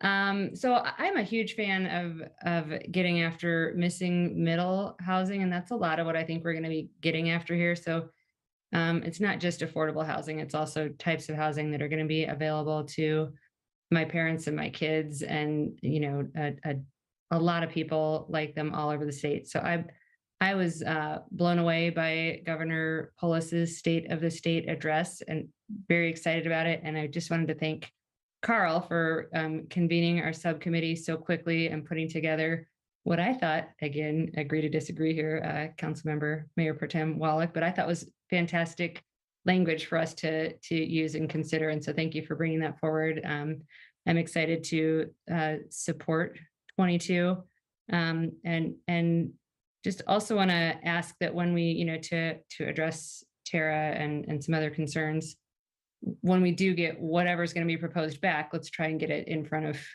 everybody as quick as we can and figure out ways for more people to feel that their voices are being heard. It is unfortunate the way that the state legislature just moves it at sort of breakneck speeds. We don't have a lot of turnaround time by the time we get a subcommittee together and then get it on council agenda and get it up for hearing. But there will be more opportunities. This is not set in stone. This is something we can amend after we see what it is. We can also keep talking about it. This is basically just us being able to say to our lobbyists, hey, let's get involved and getting us a seat at the table. So again, this is not the US Constitution. This really is a breathing document that we amend all the time. So to community members who are worried about that, this is just like a launch pad for us. And there's also, you know, the place to weigh in is going to be at the state legislature. This is not a law that we're passing. This is going to be a state law. So for people who want to continue raising their voices, I would just recommend to also participate at state hearings. So thanks again, Carl, and thank you to Governor Polis if you're watching. We're very excited.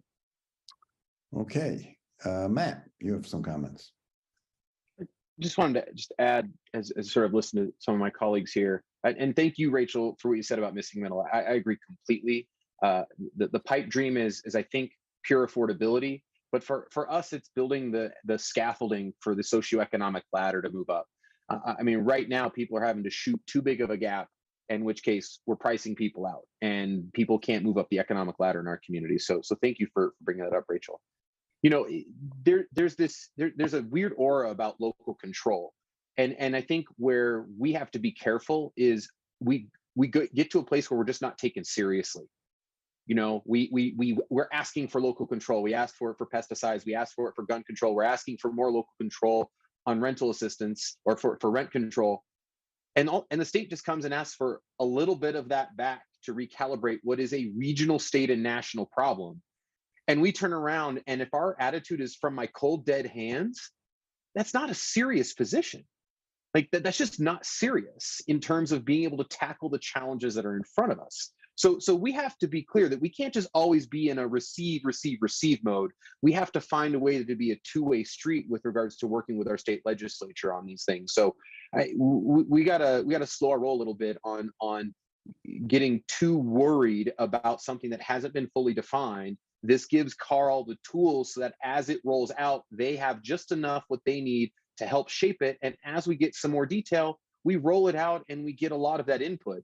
But wordsmithing and shaping a policy statement on something that hasn't been written yet is just tossing a word salad. We're not going to get to substance until there's some substance to evaluate. So Carl, thank you for putting that policy statement together. I think you guys have done a great job, and I think you'll continue to do a great job representing us. So thank you for that. But I just want to caution on the local control. We go too far down this path, we will not be taken seriously, and we will lose political leverage. We need to be playing serious ball here, and there's the right way to do that. Matt, if I may colloquy, words are what runs government, and so words are important. Bob, you're up. I'll say a few words. I'll be joining Mark and Tara in what sounds like will be a 3 to 5 minority in opposition to the proposed changes to position number 22. First of all, I fully support the efforts by Governor Polis to increase the amount of affordable housing in our state. I think it's great what he's doing and what the legislature is doing, and I hope they're very successful. However, there is no housing bill pending before the Colorado legislature right now, and I understand that one is being worked on, and Boulder would like to have a hand in drafting that.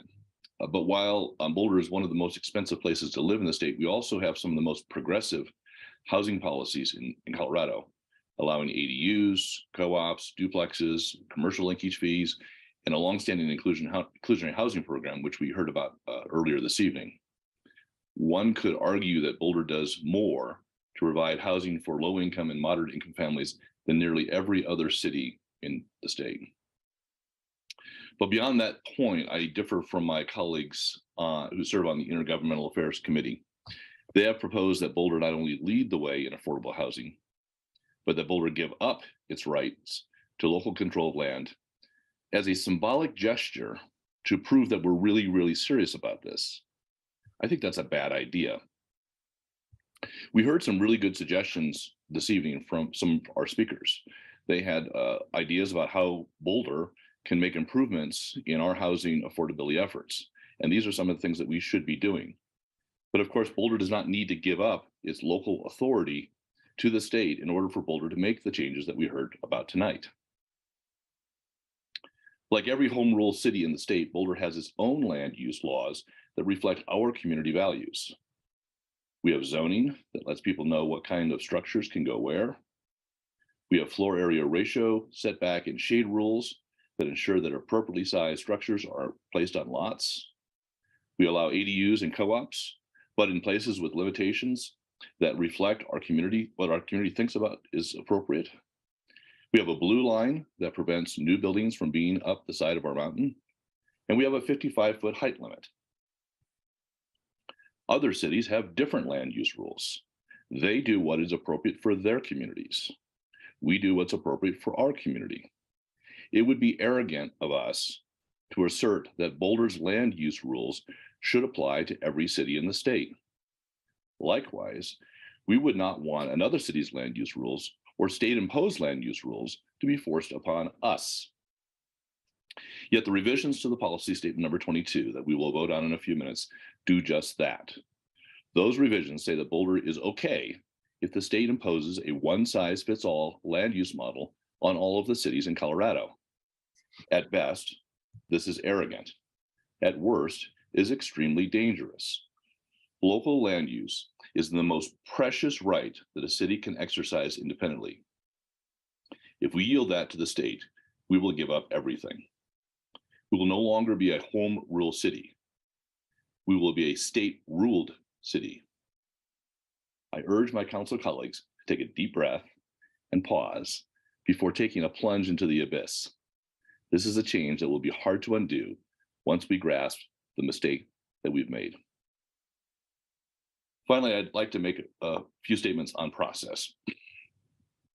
The process for the sweeping and impactful amendments to these two policy positions has been handled pretty badly.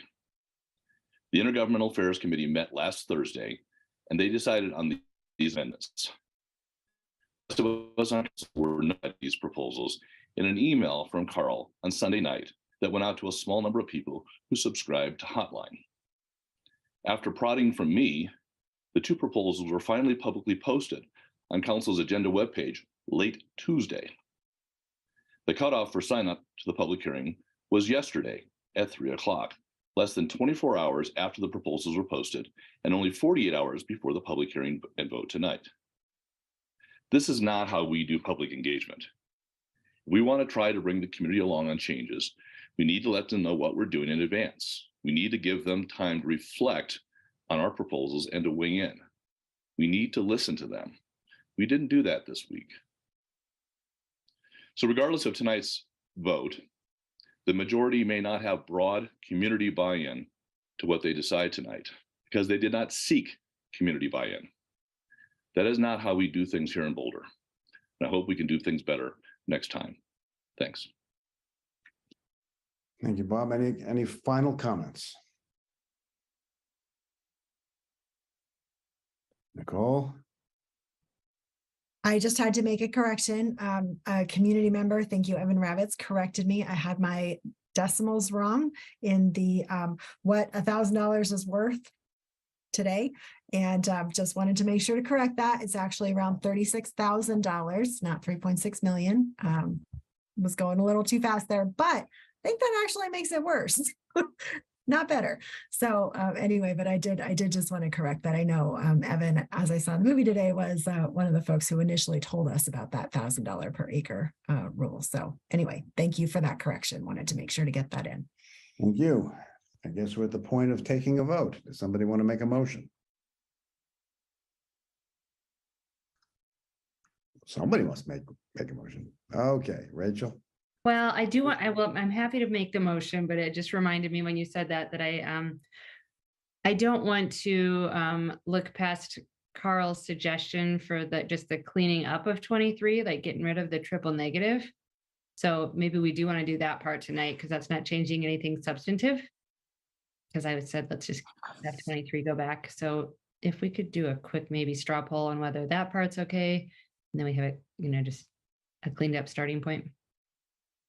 I'm sorry, I don't quite understand. Are you looking to vote on 23 today? Not really. Carl had said that he just wanted to use to modify the language to get rid of a triple negative separately. Like it said, Carl would know the language, but making it just a little bit cleaner and more decipherable. So when I said, let's not look at 23 and we got agreement for that or majority for that, I thought maybe we wanted to go back and pull that back in. Let's take a straw poll on allowing Carl to clean up 23. All in favor? The ayes have it. Okay. Right. So do you want to make a motion, Rachel? Sure. I don't have any language in front of me, but I would make a motion that we adopt the Intergovernmental Affairs suggested amendments to our plan, our agenda, and including the language as was set forth for number 22 and the changes that Carl Castillo suggested during the council meeting today for 23. And I'm sorry, I don't have the language up. If that could come up, I could make it a much cleaner language. Mayor Brockett. I'll second. Oh, sorry. Didn't see Aaron. Sorry, I was a second. Sorry. Didn't know if Aaron was going to. I will go ahead and second, but then I would request that we get the precise language for 23, the Carl's proposed cleanup language, so that we're clear about what that is when we get the motion done. I'll pull it up. Just give me a few seconds here. Can I just make a point on that one while we're kind of talking about it? So Carl, you had suggested we vote on each one independently. Even with this just cleanup language change, I would really appreciate that opportunity because I have different feelings about 23. So if that would be all right with folks, I would like to, I wonder if we could, and I don't remember the process for undoing that motion, but it would be really nice, I think, if we could follow Carl's suggestion and vote on them independently. Well, I think did we not have a vote recently that we were not proceeding with 23? Yeah, that was gonna be my question, Mark, is I thought we said we were gonna table 23, but that still leaves the current language that's sitting and a non-substantive fix to the triple negative. My suggestion would be to have Carl. Yeah. Carl fix it, send it to us, and then we can reconsider. So then we're just voting on 22. Just 22. Rachel, your hand is up, and then Mayor. I think that was an old hand, but I guess I would just revise my motion to, although I don't know, we have that language right now, so I don't know why we're sending it back when we already voted to act on that tonight. So that I think somebody needs to make an alternative motion if we don't want to do that now. And I turn to Sandra for guidance, I guess.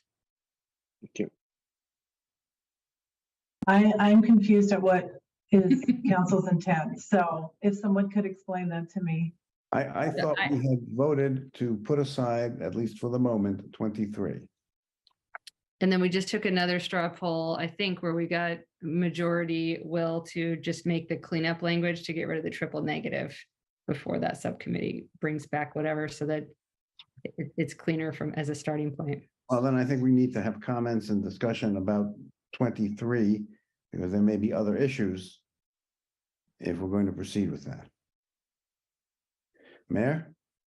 Yeah, and Rachel, when you said to just do the cleanup at first, I thought, yeah, that's a reasonable thing to do tonight, and it's not unreasonable. But since we are referring it back to the subcommittee anyway, and we seem to be getting tangled up a little bit if we make any changes to 23, perhaps we let it stand as it is and consider the cleanup language as part of sending it back to the subcommittee. Okay. I will then revise I think I can do this, Sandra, correct me if I'm wrong, please. I will revise my motion to just move forward with the subcommittee's recommendation as to number 22 for the intergovernmental affairs policy. We have a motion. Second. No, Second. Mayor Brockett has already seconded. Oh, but he seconded the previous one. Didn't know he was seconding the new one. Sorry, I didn't see his hand. Mayor Brockett, what are you seconding?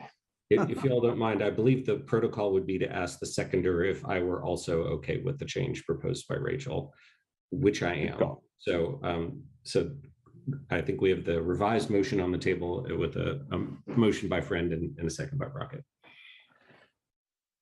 And can I just ask, Sandra, is that understandable at this point?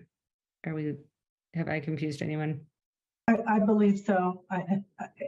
Carl, are you okay with it? Yes. Okay. And is that, well, Maybe I should ask Alicia, the clerk. Is that motion just for position 23 or 22 rather? Just for 22, 23, I think we'll just go back to Carl and the subcommittee and we'll get that language scooped up the next time we look at it, if I understood the intent now. Do either one of you want to speak to your motion? I think no, thank you for that opportunity. I'll stand by what I said already. Mayor Brockett, your hand is still up. No need to say anything more. Thanks. Alicia, I assume this is a roll call? I don't think so, because I think I was a little clear. I was a little confused. So we're voting on to proceed with 23 as is, or 20, or to defer 22 back to the subcommittee? No, 23 goes back to the subcommittee. 22 is being acted on tonight. All right. Yes, sir. So we would want a roll call. Yes, sir. Okay. Let us proceed. All righty. Let me pull up my roll call vote. All righty. We will start this roll call with Councilmember Benjamin. Yes. Mayor Brockett. Yes. Councilmember Folkers. Yes. Friend. Yes. Spear. Yes. Wallach. No. Weiner. No. And Yates. No. All righty. The motion to move forward with the amendment, with the measure is hereby approved with a vote of 1, 2, 3, 4, 5, 2, 3. All right. Moving along, our next matter matters from the mayor and members of council is an appointment update on the library district trustee. Mayor Pro Tem? Yes. Just a quick question. We should probably ask Councilmember Joseph to come back to the meeting. That's a good idea. Welcome back. And Mark, should we do a time check? Well, it's now 9:39. Shall we proceed for another 5 minutes according to the estimated time? All right. Mayor, is this something you're going to be giving us? Nicole, do you want to start with the update on the library district and I can chime in? Sure. Yeah, happy to. The mayor and I met with 2 of the county commissioners and some county and city staff on Monday afternoon to start talking through the process for appointing library district trustees. And what we emerged with was one consensus decision, which is that we would like to put 7 people on this initial board of trustees for the library district. And then we are going to be having an application process that we are hoping to have a draft of the application within about 2 weeks for the 4 of us elected officials to look at. We will make suggestions on that, hopefully within about a week, at which point county and city staff will be distributing the application. We are hoping to make sure that it kind of gets out in the typical ways that both the city and county do board and commission applications, as well as send it to folks who are currently on our library commission, who've served recently, folks who are on the LDAC, just basically the people who've already been involved in this process. We are expecting to have it open for about 3 weeks, at which point we will review the applications. Staff will kind of do a quick check, as we do, just to make sure that folks are actually living within the district and meeting some of the basic requirements. And then we will be discussing those applicants. And we are aiming, we hope, to have some folks selected and appointed, hopefully by mid to late April. Mayor, you want anything to add, Mayor? No, that was very good. Thank you, Nicole. But I believe, I think it's by the end of March rather than the end of April that we're shooting for. So like 3 weeks plus 3 weeks. Well, I think for the choosing, it was yeah. I was thinking that point. Okay. Can we say like late March, early April? Sure. Somewhere around there. Yeah, basically early this spring. Okay. Very, very good. And I'll just say that I really appreciate the collaboration with the county commissioners. We had a good discussion, and worked together to find a positive path forward. So I think we're on the right track with our partners and to move forward kind of with the right mix of expeditiousness to keep the library district on track, but also taking the time we need to evaluate the best candidates. Bob, I see your hand is up. Yeah, Nicole and Aaron, thanks for all the hard work on this. I just wanted to kind of make sure I understood the process on this. So you're going to open up applications, so that's great, and then you'll keep it open for a while and receive applications. And then I just want to understand the next few steps. Will there be some sort of let's say you get 50 applications or a lot more than 7. Are you guys going to be doing some sort of like filtering or interviewing, or is your committee, including I think there's a county commissioner in with you, going to make a set of recommendations of 7 based upon whatever filtering or application review or interviewing process you're going to go through? I guess I can take that. Yeah, that's correct. And by the way, it's Claire Levy and Marta Lochamin who are. Oh, there's 4 of you. Okay. Yes, So the 4 of you, after the application window closes, the 4 of you will sit down and through whatever process, maybe it's applications, maybe it's interviews, some sort of combination of that, you'll come up with a list of maybe 7, and then you'll bring that to the commissioners and to council. Is that right? That's correct. Great. And I guess it just depends on calendars where it goes to first, right? Are you going to do alternates too, like we did on the police oversight panel, or is that you're going to kind of stick with 7 and then take resignations up as they come? There was no talk about alternates, but I mean, it's something we could consider if you want to make a pitch or send an email or something. It's just I don't feel strongly about it. Just a thought. I mean, since it's two bodies and it's probably a lot of brain damage to get us all together and all that kind of stuff. I wonder if you guys, if you have like an 8th or 9th place person that you're pretty happy with, I wonder if you want to kind of designate them as alternates. That way, if we lose one of the 7, somewhere along the lines, you'll have somebody to kind of slip right in as opposed to starting the process all over again. I don't know if that matters, but just a thought.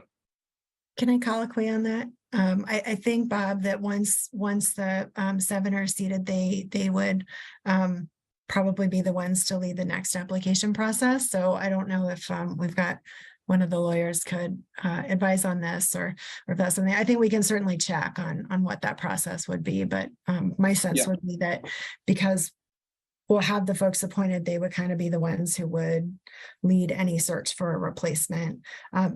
Again, the intergovernmental agreement will, let us know that, yes, we still have the approval appointing power, but I think we can certainly bring that up. I just wanted to be clear that I believe once they're appointed, then they would have the ability to replace folks, or at least recommend through the application process. Got it. Okay, thank you. Matt? Thanks, Mark. So Nicole, my apologies. My Wi-Fi went a little zonky in the middle of your explaining where you're at. So I heard some of it, but I may have missed something. So if my question was answered in your place in what you had already said, my apologies. Was there any discussion about proportionality with regards to where people on the trustees would come from in terms of how many are from the city or versus unincorporated or other parts? Was there any discussion about that? No, not at this meeting. I expect if that's going to come up, it'll be when we've got some of the applicants in place. But we were quite efficient and got done in just about an hour. So nice work. Pretty good. Awesome. Thank you. All right. Are there any other discussion items? I hope not. Then I think we stand ready to be adjourned unless anybody's got a further comment, which they do not. Yes, they do. Mark, I'm just so extremely grateful for you taking over tonight and my internet was very spotty, so it was definitely the right call. So very, very appreciative of you stepping up. Are you sure you weren't having a problem because you were at a fancy restaurant? Right. Put that bottle of wine away. No, I'm in the hotel room with no wine whatsoever, I promise. All right. So at 9:47, I am declaring this meeting adjourned. Thank you all. Have a good weekend. Good job, Mark. Bye, everyone.